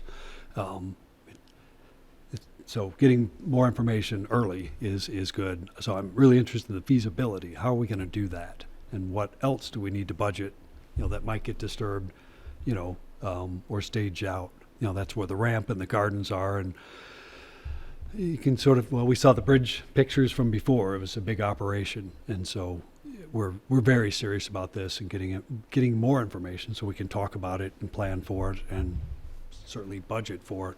We discussed, if you recall, when we did the boardwalk, we asked for a new bridge at that time in addition to the boardwalk. Our cost was really high, and we were only awarded the boardwalk. And when we got back to the museum grant folks, said, hey, how do we get over that bridge? We need a accessible bridge to the new boardwalk. Well, we can fund the boardwalk. You'll have to kind of manage that side or look to a future grant. We don't know how successful a bridge would be for a grant, and we'd have to take a look at it, but we would pursue a grant option.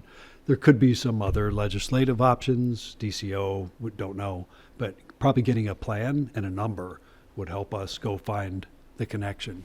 So I think the sooner we get that part understood, the better off. And the 15 here is not likely to cover the entire design process by any means. No, this would just be for like what Tim was talking about, for us to do that preliminary engineering, a study of Sort of if we need to do Right. change locations, Right. evaluate elevations, give us some cost estimates so we know what we're dealing with for potentially a future grant or our budget planning. So this will really just kind of inform that next phase of engineering. I mean, it's been there a long time. Do we know? Way here Yeah. before I got Long here. time. Yeah. Yeah. I mean, I was thinking, yeah. My understanding, I was told John Fraunhofer helped or designed that when he That's was true. a young engineer. So, it was well worn when I got here, and but it's been on the watch list like all of our bridges, but that one in particular, because it's our only access point. So I think when we got the word, now is the time to get a plan together, we needed to move on that. Recognizing that we're replacing a bridge over the Saline Branch drainage ditch, Correct. we need to make sure that we cover Yeah, that. we already talked about that. Okay, very good. And in fact, I think when we went our last round on that, we mentioned this bridge and said, hey, we've got one coming up. Now that we know your process, we can Okay, definitely incorporate that into our, so, good point, Roger. And kudos to maintenance for taking care of that bridge so well. I agree with mean, that. it's- Thank you, They Laura. really always make it look, it Yes. looks good, Right, doesn't rock. right. Yeah, kudos to maintenance for that. And then, if you recall, some of the images that were put together as part of the Crystal Lake master planning, we envision, if we can afford it, we'll see how our budget ultimately holds out, but an opportunity to create a viewing platform so people can see. I mean, you can stop on the bridge now, but, it moves, and Yeah, if it someone's does. passing, it's not ideal. But really create a neat amenity right there. So stay tuned. Obviously, our budget outcomes will determine how many amenities, but at least making it accessible. And then lastly, not to forget our boardwalk. It is a number of years old. That's probably should be on our watch list too of, ideally making that a more accessible feature. We have better access to the woods, but it's not necessarily fully accessible in today's standards and terms. So certainly it works for now, but as we upgrade in the future, that'll be another opportunity. I do think we could get support for a museum grant for replacement.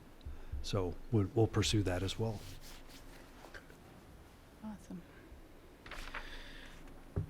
Okay, basically that leaves us with the contingency of about $30,000. So unless there's some other questions or comments, we will bring this back to you all next month.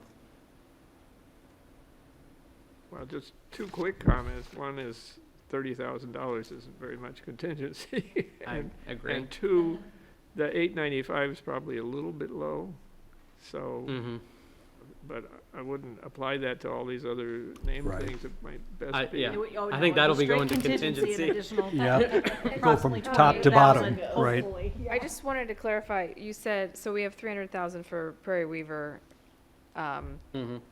Are we sure we're gonna be able to go on that? by next, but also you said something about an OSLOD grant. Yeah. So this is more to hold for the ability to apply for the OSLOD? Correct. Okay. just- And it may not necessarily be Right. all Weaver. It could be an OSLOD grant for like a playground and a pavilion. Gotcha. It's kind of a Just holding. north of the Health and Wellness Center. It's kind of holding funds for Got it. that purpose. Got it. I'm Just wanted to picturing clarify that times 2 to give us a full grant, if we could be so fortunate. But we have to have matching, right? Yes, yes, typically, so.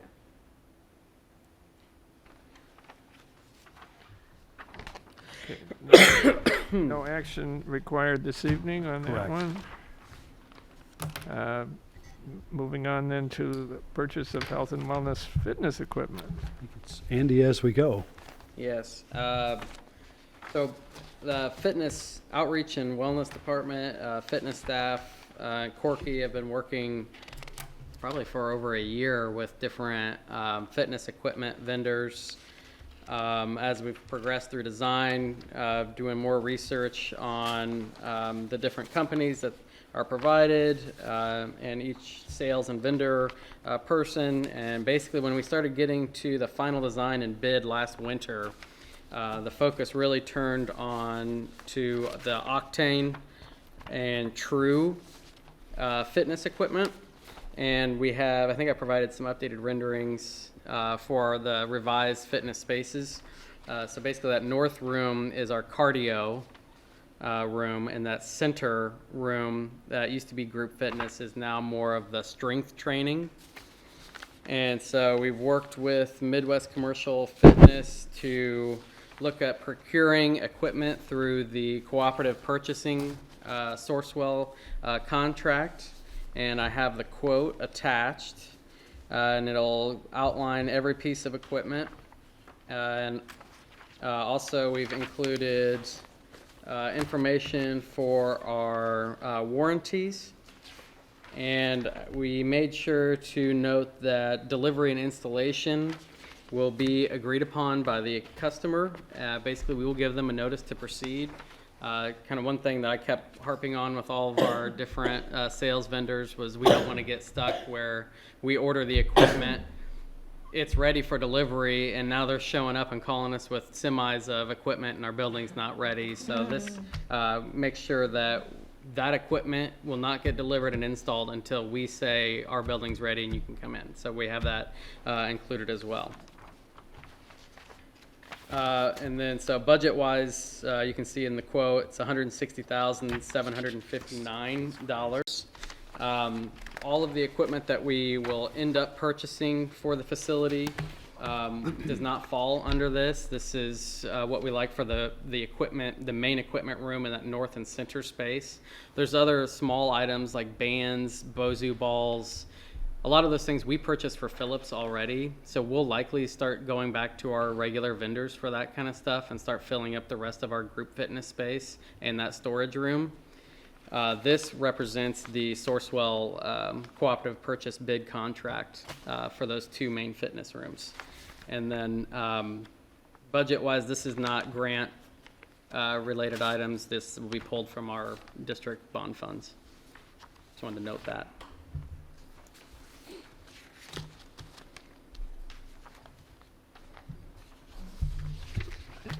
I did have one question.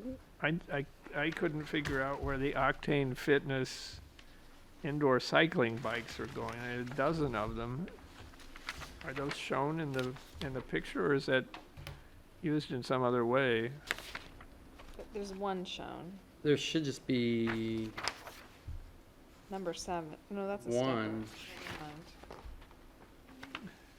Yeah, that was an original. I think it needs to get updated to less.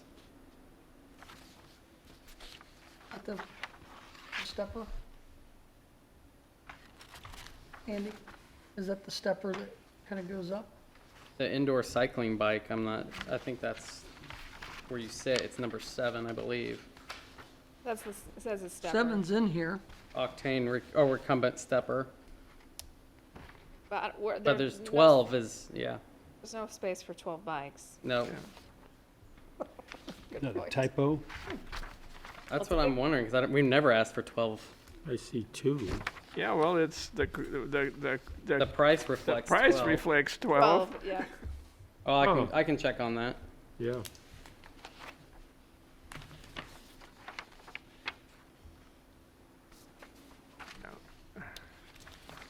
Can we, Do we need to bring this back? or can we approve can it we in the amount up to? We can do it either way. What do you It- want, so we don't have to delay, I don't know if you have space to, time to delay. The key is just to get it ordered by the end of the year. Yeah. So why don't we We can bring it back. update it and bring it back? Okay. Sorry about that. Well, we need more Glad things somebody on the noticed I agenda didn't. for November. Yeah. The October, November? Well, or we could do that too. Yeah. Probably the responsible thing would be get the best information and bring it back since we have the time. Okay, we'll bring it back. Okay. Good review, though. Andy, just so we're clear, is that price roughly about to hold, the 160,000? Probably Minus be 20. less. It'll be less. It'll be Yeah, minus less 20. based on the, that adjustment? 18. Gotcha, okay. What are the I didn't know if the numbers were right or the amounts were correct. You know, we'll get it Well, figured It out. looks like the individual price looks correct. Okay. Like the rate. 18, 19. Oh, I'm doing the math. I see it now. Yep, got it. Okay, well, we'll get the right numbers. Laura, I assume we pay by check and not credit card? Because there's a 3%? Holy cow. Seems, shouldn't be able to do that. Sorry, I didn't see that, Andy. Yeah, I did not either. All right. Well, better to fix it now. Good eyes, Michael. Yep. Appreciate it. Okay, so we're setting that one aside and Yes. moving on then to item D, purchase of Prairie Playground equipment.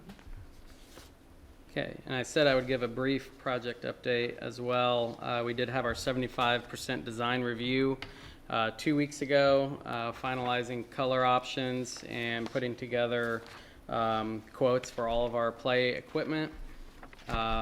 We have a 90% design review next week, and we hope to do more of a deep dive into all the updates that are associated with the pavilion as well at that time, many of which will be bid alternates. We do want to have schedule-wise the bid out in December and an opening in late January for a recommendation to the board for the installation contractor at the February board meeting. And then that would get us into construction hopefully around April or May, and they're anticipating completion by September or end of August, sorry.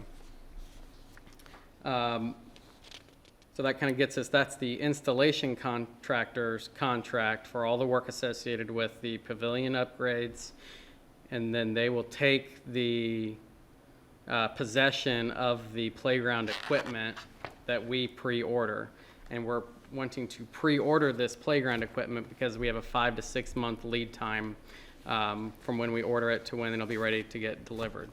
And so that would obviously hold us back probably another year, honestly, because then we'd be into winter and then going to it a whole nother year. So what we'd like to do is procure the equipment. Again, this is through Sourcewell contracts, cooperative purchasing, and what we have tonight is 2 different contracts. One of them is through Landscape Structures, and that includes the 2 to 5 age equipment and zip lines. I believe I included the renderings of that area as well in the packet. And then the other is for the 5 to 12, which is that big custom play stacks feature. It's the main kind of eye-catching thing you see on most of our renderings. And then that company, Play Power Inc., also has the turtle climber then that goes into the 2 to 5 zone. So again, this isn't all of the equipment for the Prairie Play. We have other companies that have smaller contracts that are underneath the bid threshold and are also cooperatively bid contracts as well that we can approve and start getting in the queue to order soon. But this will have the 2 contracts that are above that bid threshold that have gone through the process for cooperative purchasing, and one being the Play Power, $226,529, and then the other Landscape Structures. We are recommending including contingency on this. We're not fully through our construction level documents. There are some outstanding things that we're just trying to make sure are completely refined. One of them has been the ramp that goes from the where the earth is mounded, and the length of that ramp is changing. So we may have a little bit of adjustments that are needed as we move through. Also, we've been looking at things like, is it a strap type of swing, or do we want to do another buddy swing? We're kind of moving in and out if we want to swap some similar type features out, and those decisions are going to be made here in the next few weeks. So in case we need to make any adjustments, we think it might be good to have a little bit of contingency at that time associated with both these contracts. So the recommendations for 10% contingency on that, and that total 10% contingency is $31,955. That I'm trying to lay it out where we could apply that to either contract, but not to exceed $31,000. So the recommendation would be for the Play Power Inc. contract for their equipment. There's a recommendation for the equipment from Landscape Structures, and then there's a recommendation to approve a contingency of 10%. So it's a total of 3 motions. Correct. Well, I was that are going being to ask, it proposed. has to be 3 separate motions? Yeah, that's what I was going to May ask. not be combined? Can we combine Combine the them? motions? I don't know. Sure. I don't see any reason We just why wanted not. to break it out so there's clear that it's Right. different, So that's different clear. companies receiving different Right, amounts. but like, for It's example. same The project. total we're spending from Correct. grants and our bond Yeah, funds. right. Yeah. If anybody cared or chose or had an issue with something on either one, we could move ahead on another too. Well, I can move to award the purchase of Prairie Play playground equipment for $226,529.62 to Play Power, Inc. of Monet, Missouri, and the purchase of additional Prairie Play equipment for $93,015 to Landscape Structures of Delano, Minnesota, and to award a 10% contingency to both purchases for a total of $31,955. Second. It's been moved and seconded. Is there any further discussion or questions on the point? It'll appear as one motion on the agenda, minutes. Yes, this is an That's an omnibus motion, I think, approving all 3 of All these 3. items. Jim? I just want to make sure, Laura, in the signature file, is it already written up as 3 separate. 3 different ones that each have a different number? We'll need 3 We motions. just want to make sure our notes Okay. and I mean, everything I can lines up. accept a Sorry for motion the, and a we second assumed from you the would same all want to people. see it broken out, just to keep it in your heads better. Or is it all one That makes number? sense. But They're separate quotes. What do you mean numbers? The actual Well, like, contracts to there's 2 sign, there's the separate 2 quotes. contracts. Yeah. From what they would sign? Is there No, a, each one requires its own signature. own signature. Yeah. okay. Yeah. But, Yeah, but but- there's no like but we're- resolution we're- number or? No. Oh, no. Okay. Okay. But it's essentially that's an fine. omnibus, I mean. It's an It is. omnibus It's thing. an I mean, omnibus it's motion, approving And they're all both, named. both the Play Both Power named. and Landscape Structures were named in the motion. Yep. Yeah, By Because, now, we could have done all I 3. think we did. yes, by now we could have done all 3. Let's add it to the Appreciate it. Anyway, We're gonna We- make the. Let's research and add Want it to to make sure November. everyone. No, Make no, a no, note for that's the good. Efficiency committee. Okay, so is everybody clear? We have this omnibus motion on the table. Yep. Awaiting approval. Do a roll call, starting with Roger. Aye. Aye. Aye. Aye. Aye. Carried unanimously. Okay, thank you. And we're nothing if not efficient. Thank you, Mayor.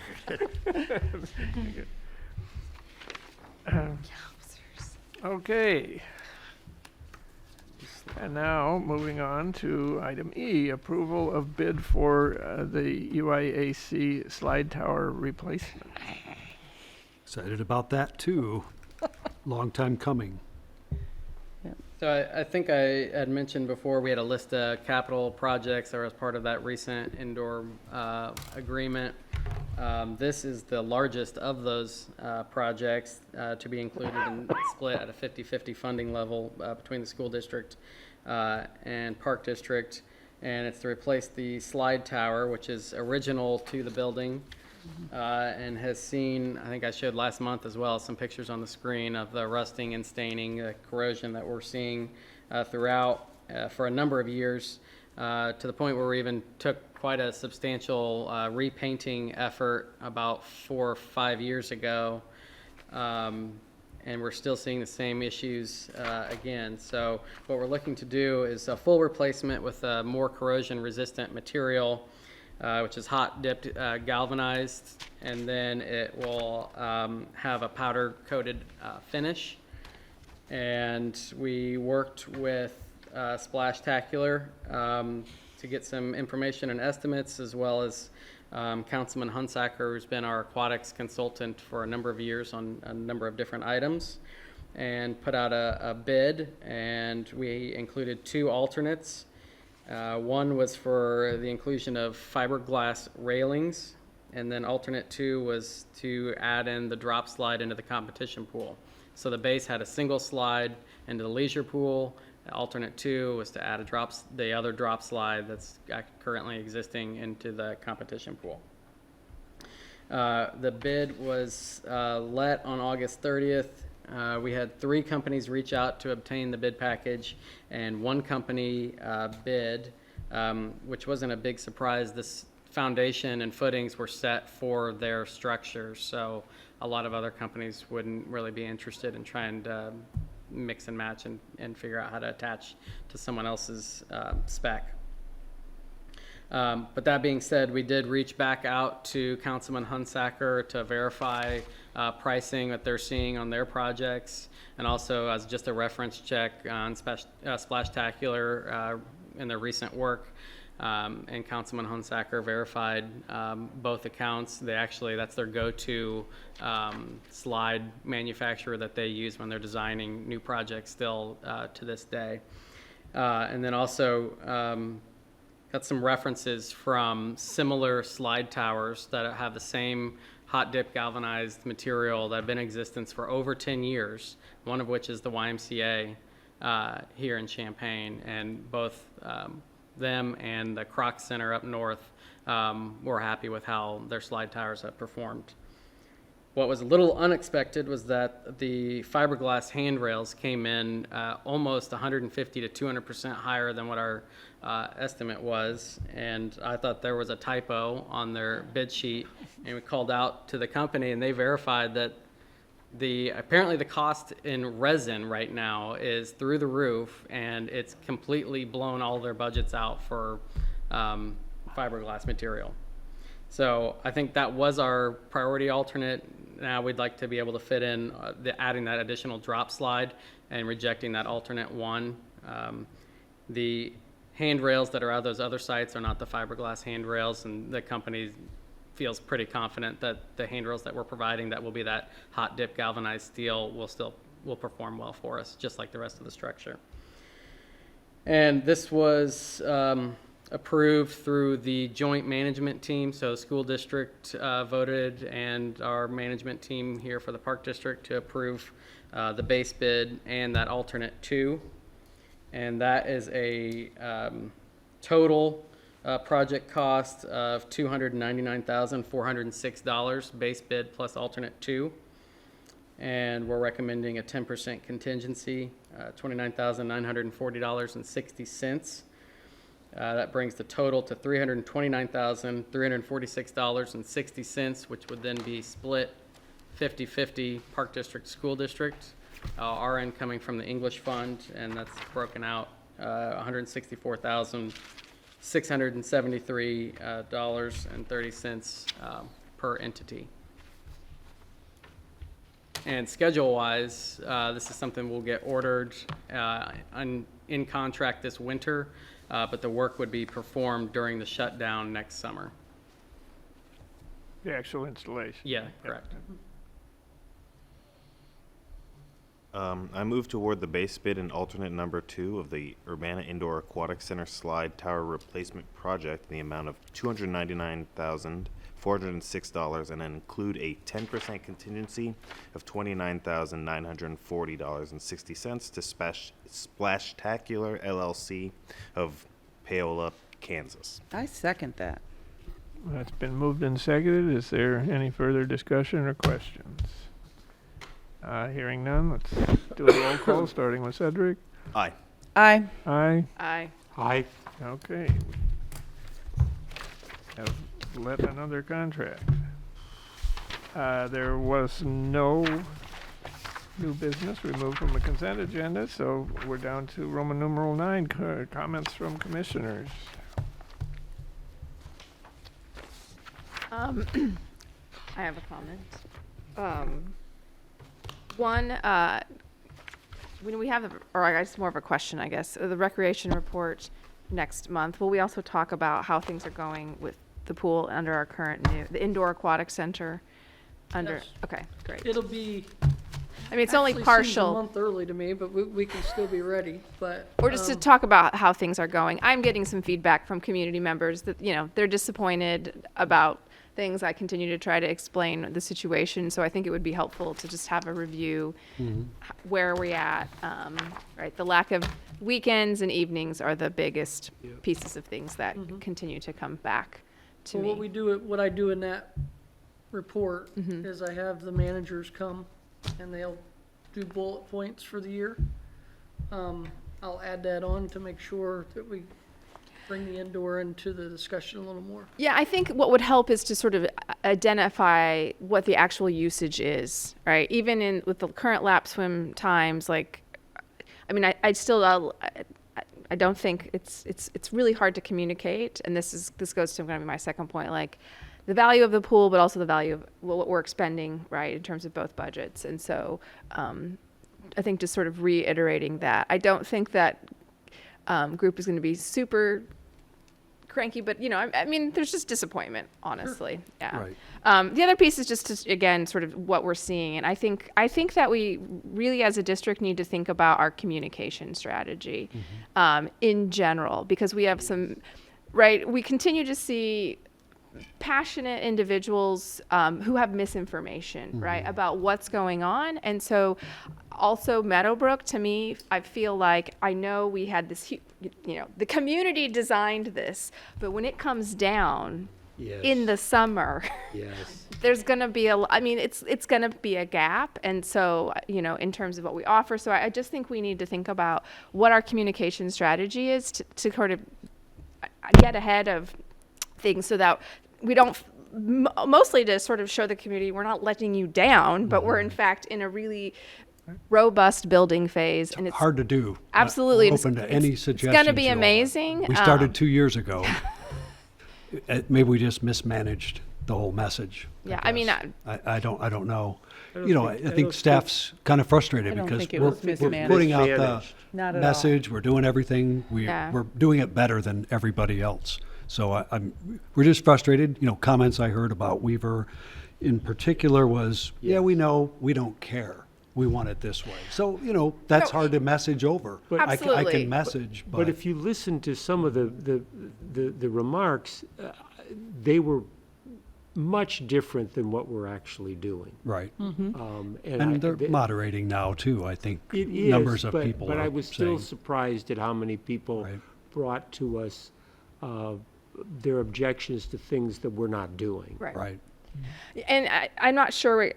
I don't have the answer. But I am also seeing new people or repeat people who have been who've been part of the process. I recognize a young woman, right, the PhD student in environmental sciences. She's come along, and so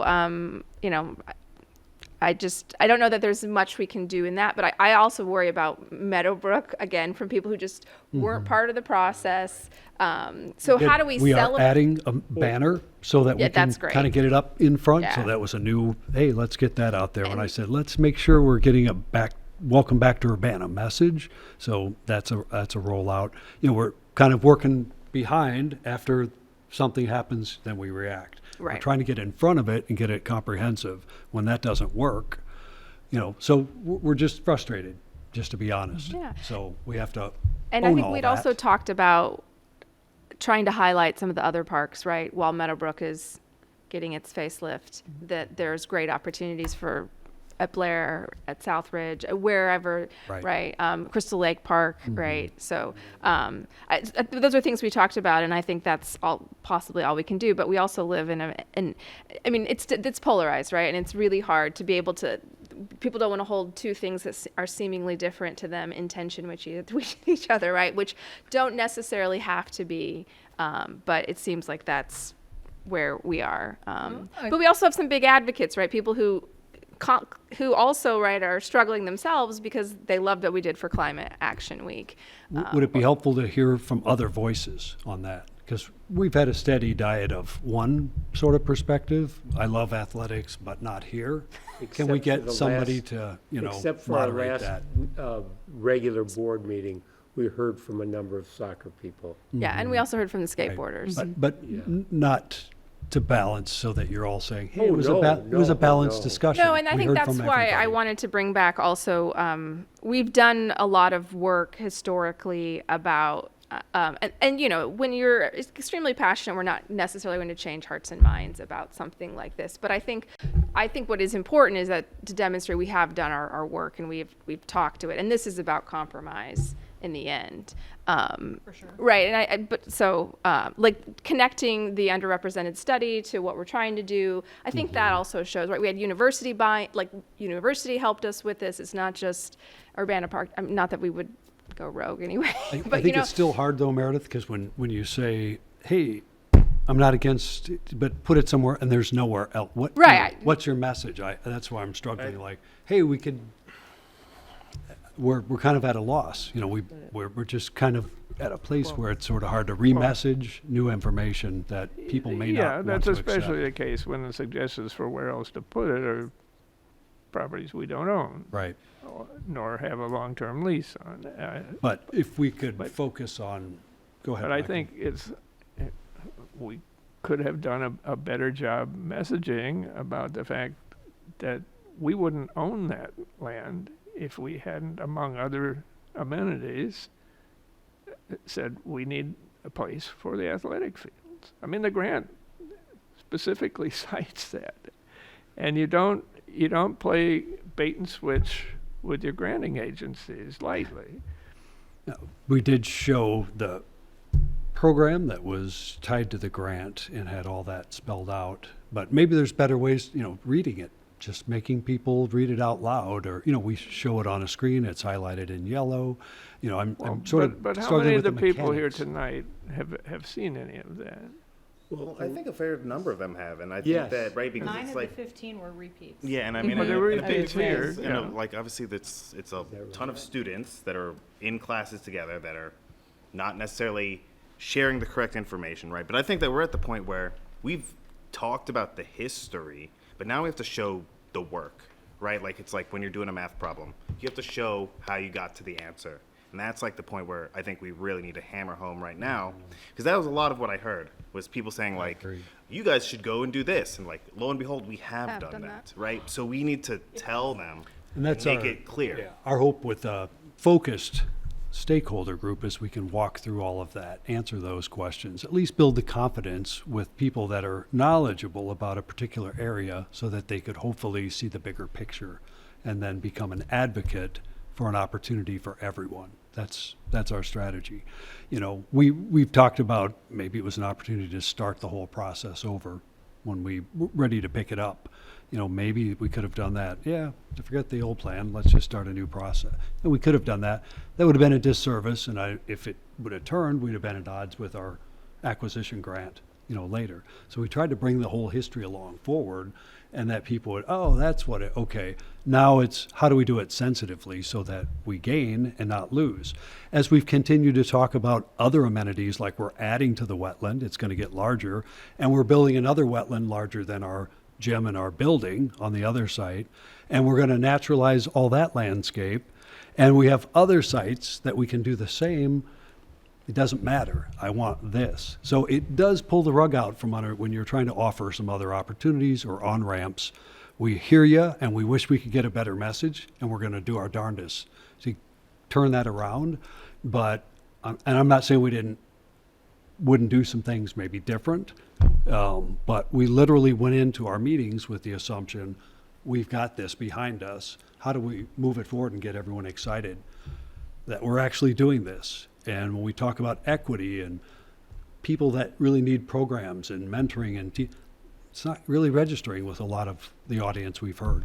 So we feel very passionate. I just talked about You Belong Here and where we are and how much we've advanced, yet it would appear that it's meaningless in that context. So we're just kind of frustrated. We want to regroup our group and try to get a clean slate. What are we doing? Answer those questions and turn the groups back into advocates, at least is the hope. Well, we're fighting a much broader social situation at this point, which is a lack of trust of people in authority. And I think, I don't know if you kind of felt the change in the room when you talked about the stakeholders group. They don't want this to be decided by a stakeholders group. They want control of the process. And that was the feel that I got, certainly the feel that I've gotten from some of the board members at Audubon. And there's nothing you can do about that, other than just to be as transparent as we can be and continue to do that. I don't know how we could have gotten in front on this. The comments that I heard about the big public meeting was that we probably should have, somebody said it felt like we were almost apologetic, or that we did not present our case as strongly as we did later. Mm-hmm. And I don't know. I think we came in to that meeting wanting to hear from people. Mm-hmm. And I don't know. I don't know if there's a different way to do that other than to have any different outcome. And everything that I've heard from people who were at that meeting, they thought it was a good meeting.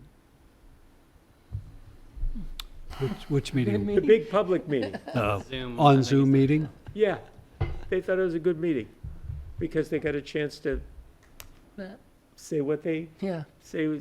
To vent. Yeah, exactly. Understood. I just want, on communication strategy in general, not talking about these individuals, we know we need something better, right? We talked, what was it? Talked about that. Study session a month or two ago, where we were talking about being intentional with marketing. And you got one staff person that's spending 85% of their time on our program guide. Yeah. And we offer a lot more than we used to. So we do need to look at how we do that and how we get our information out as a whole. Right.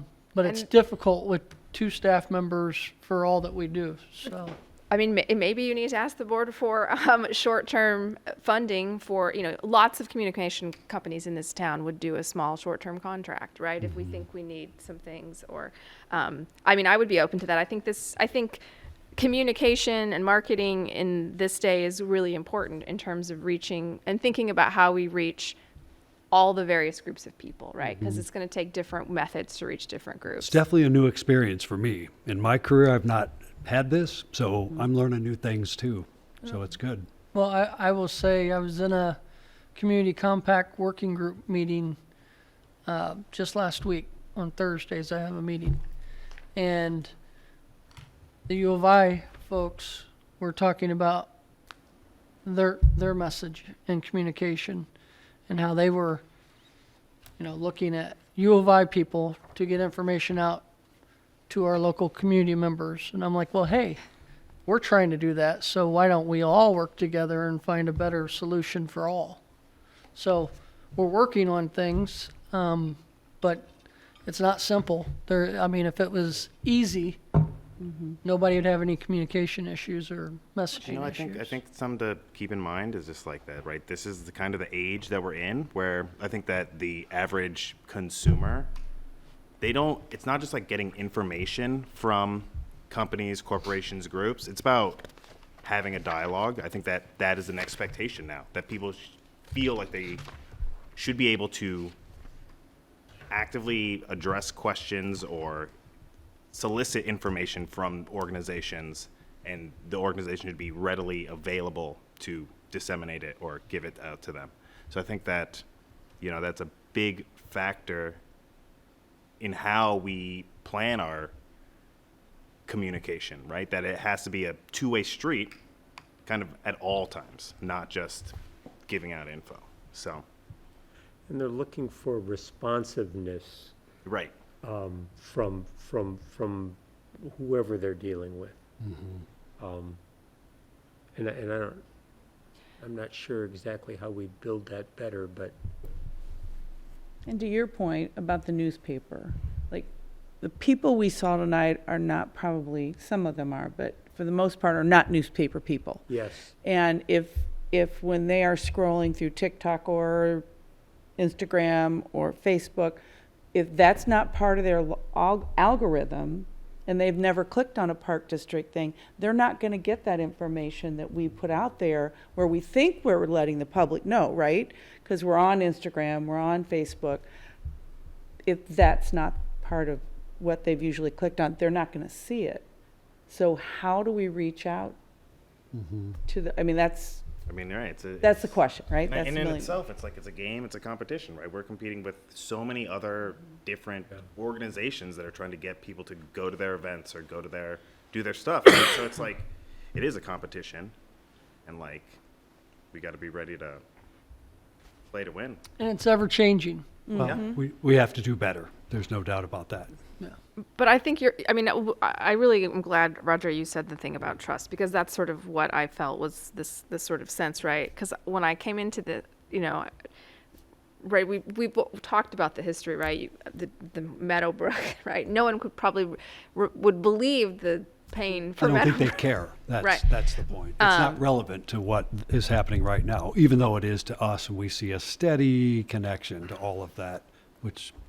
Well, to but also your to say, point. right, the folks who were conflicted because they love what we do in this space, they're really struggling to trust that we're going to do the right thing in this space, because it's polarized, right? I feel like that's in this sense, and this is a really hard space to operate in. Right. But I think we're doing the right things in terms of having engagement. I think, Roger, you've hit the nail on the head about the wanting to have more control. The only thing I didn't hear about the steering committee was somebody who could also represent youth. Right, so we're really looking at the land and the ecosystems, and I think that's super important. But I also think, right, we also want to make sure, like human wildlife. I'm going to use the human wildlife conflict. Like that's a thing that's been around for ages, and folks study it at the university. And this isn't just wildlife, right? But it's this idea of. Yeah, we have the superintendent of schools. Okay, great. Well, we want to go to the schools and work That's perfect. internally. 3 people, I just didn't hear that. 3 people from the school district. One of the people I talked to that was here a couple of times said, "Hey, we're going to go to the schools." Oh, don't do that. Well, why? Well, the kids will pick all the fun stuff. So I need some help. Is that a good move to go into the schools and to encourage the kids to probably identify with things that they're going to identify with, which could include nature experiences, which is our hopeful intent and outcome. But that's telling, I think. And so I'm not saying everybody had said the same thing, but that's just one comment. So while we're trying to do that, and we'll spend weeks doing that, and the outcomes, I'm not sure it's going to register to that person in that. And again, we're not doing it for one individual. Right. I'm just suggesting even our best attempts to get out and communicate better are sort of being recoiled, as another, oh, that's just a trick. So that goes back to your trust comment. So I'm reluctant to see what the outcome on that one will be, although we need to see it. I'm also looking for representation for non-children participants in the space, right? Like I remember, I can't think of his name, the soccer guy. Mel Frost, No, Ben James Cap. Barkley. no, the coach. He does a bunch of coaching. Oh, He was on Up Deck.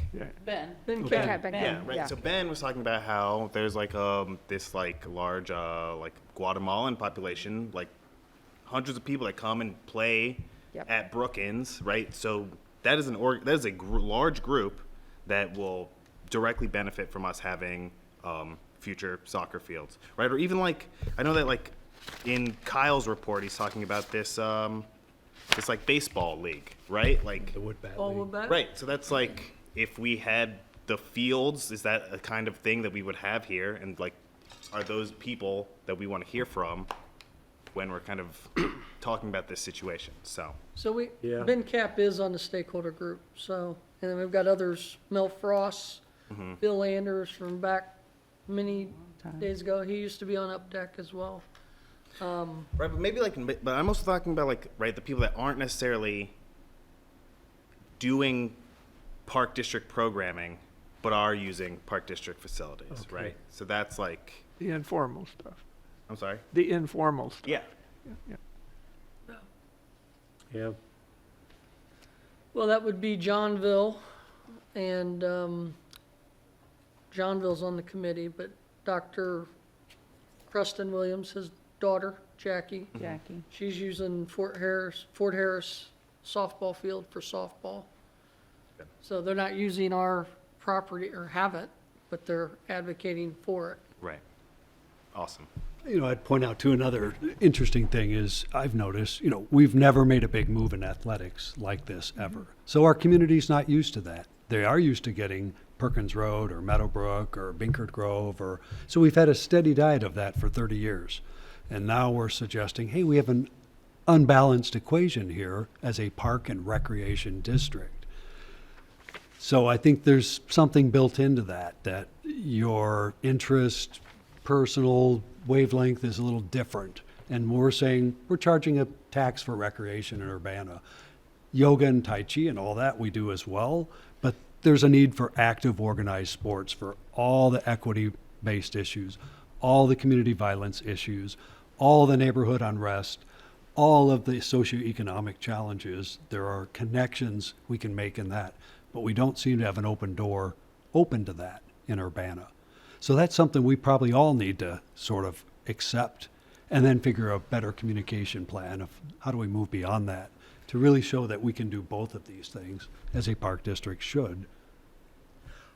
I think most of the people in attendance here want that, but it's like the old NIMBY thing. That's exactly what I was Only thinking. is Yeah. not in Right. my Weaver Backyard. Park. Right. Reverse Oh, NIMBY. yeah. I agree, Roger. And when we talk about, hey, there's no new land to go to, we can't get to Yeah. the schools, Yeah. the city doesn't want us to buy a bunch of new land. Yeah. We have a lot of land and we're overlanded from a percentage. My comments back, well, that's your problem. I don't really care.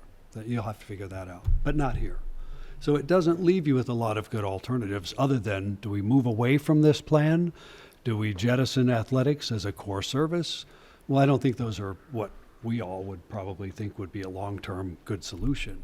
So that means we have to come back and work with what we do have, work collaboratively, try to get the minds and the voices that are responsive to, a plan together, a collaborative plan, maybe to speak loudly about how that could work.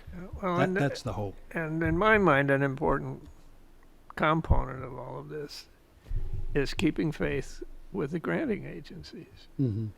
I mean, okay, you say, well, it's been 20 years, and you could say we haven't kept faith in the sense that we haven't built the athletic fields in Weaver that we said we got the grant for in the first place. That's a good point. But we have an excellent batting average Mm-hmm. in getting grants, I believe, because we have a superb reputation Right, for actually delivering. right. I agree with that, Michael. And it's important that we keep the faith a little bit here. And Right. we can't just go back to IDNR and say, hey, we'd like to Right. we'd like to buy some new land for athletic fields when Right. we got the grant 20 years ago to do some of that. When we met with a bunch of our stewards for our second meeting that I was at, shared that idea, and I don't think that registered really well. You know, I'm saying we're obligated to provide that. We asked, and if we don't, somebody's going to be checking. And I mean, the LawCon grants are forever, and your obligations are forever.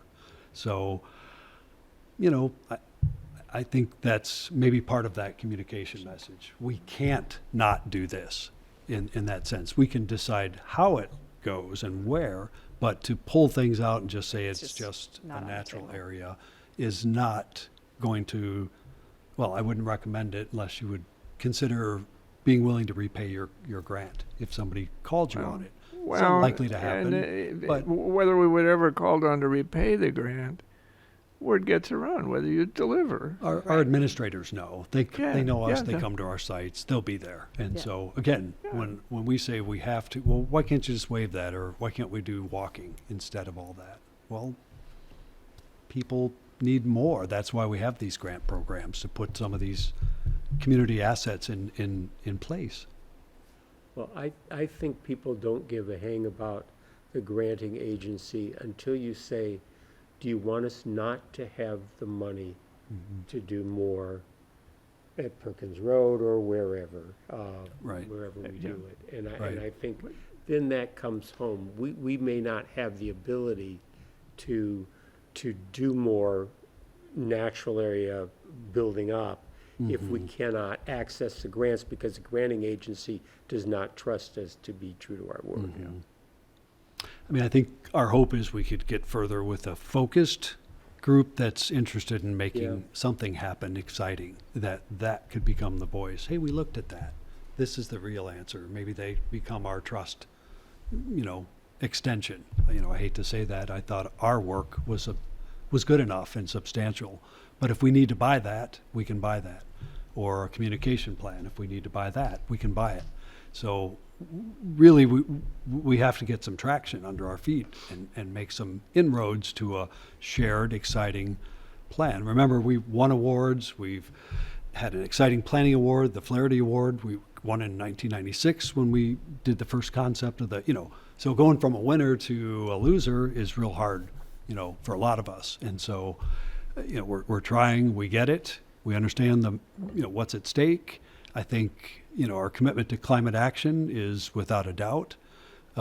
It's just, how do you get people to accept what you're telling them is true?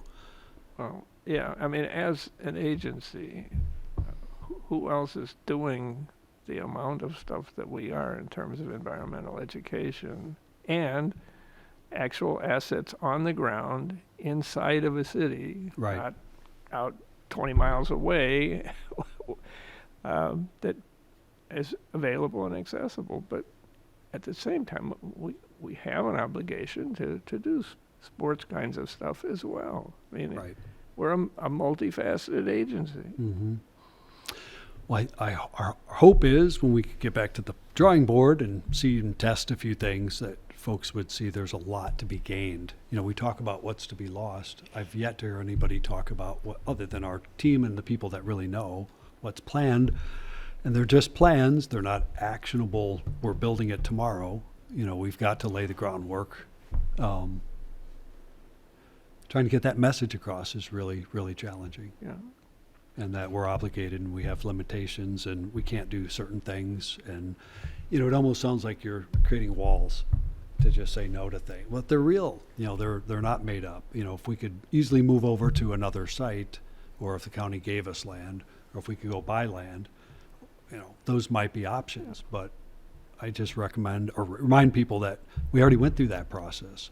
We planned, requested, wrote a grant, got it, and now we're doing what we did at Meadowbrook many years ago. We're ready to develop. And there was pushback then, and there's a little pushback now.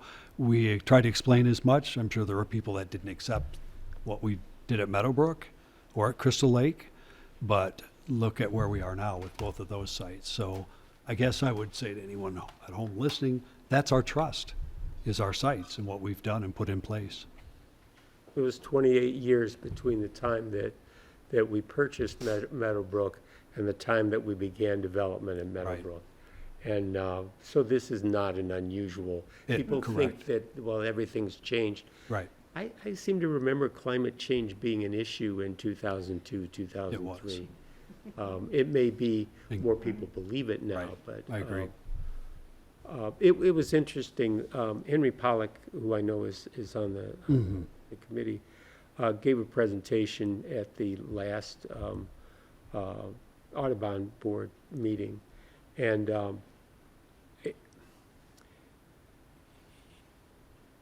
it was difficult for me to sit because everybody was going after the park district's plans. But one of the things that struck me was the top 3 parks in Urbana, as far as bird diversity and everything, are Meadowbrook, Crystal Lake, and Weaver.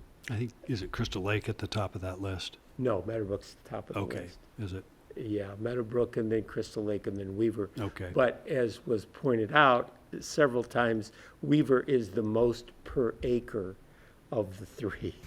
So, but I think that speaks very, very highly of the Urbana Park District and natural areas.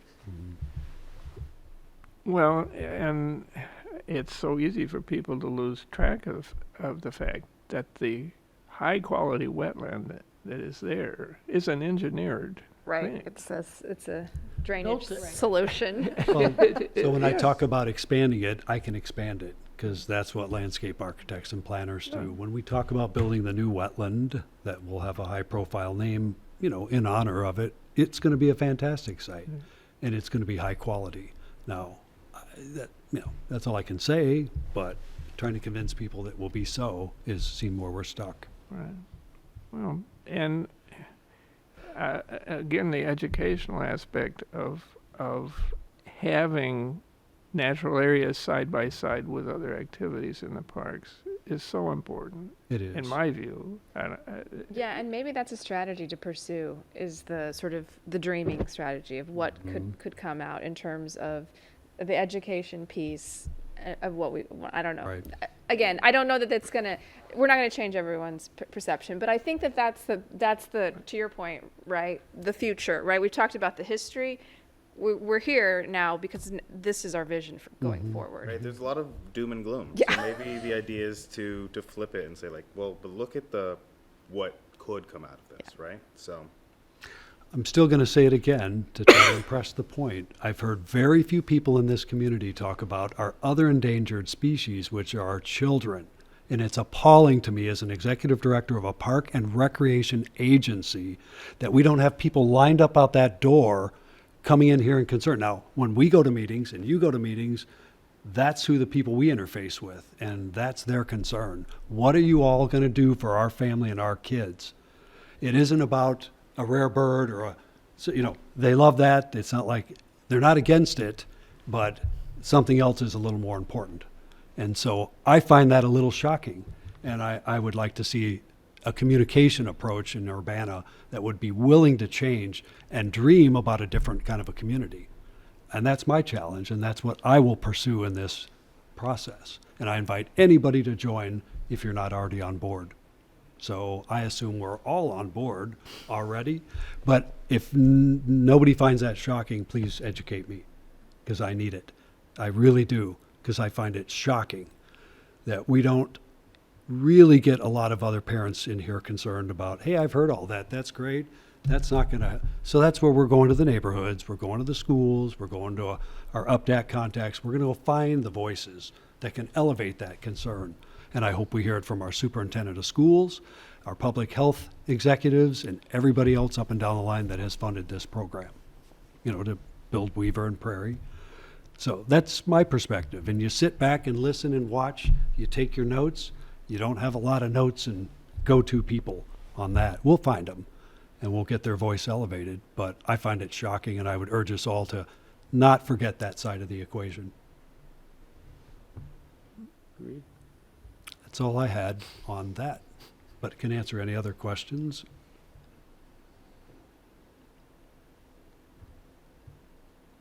Comments over?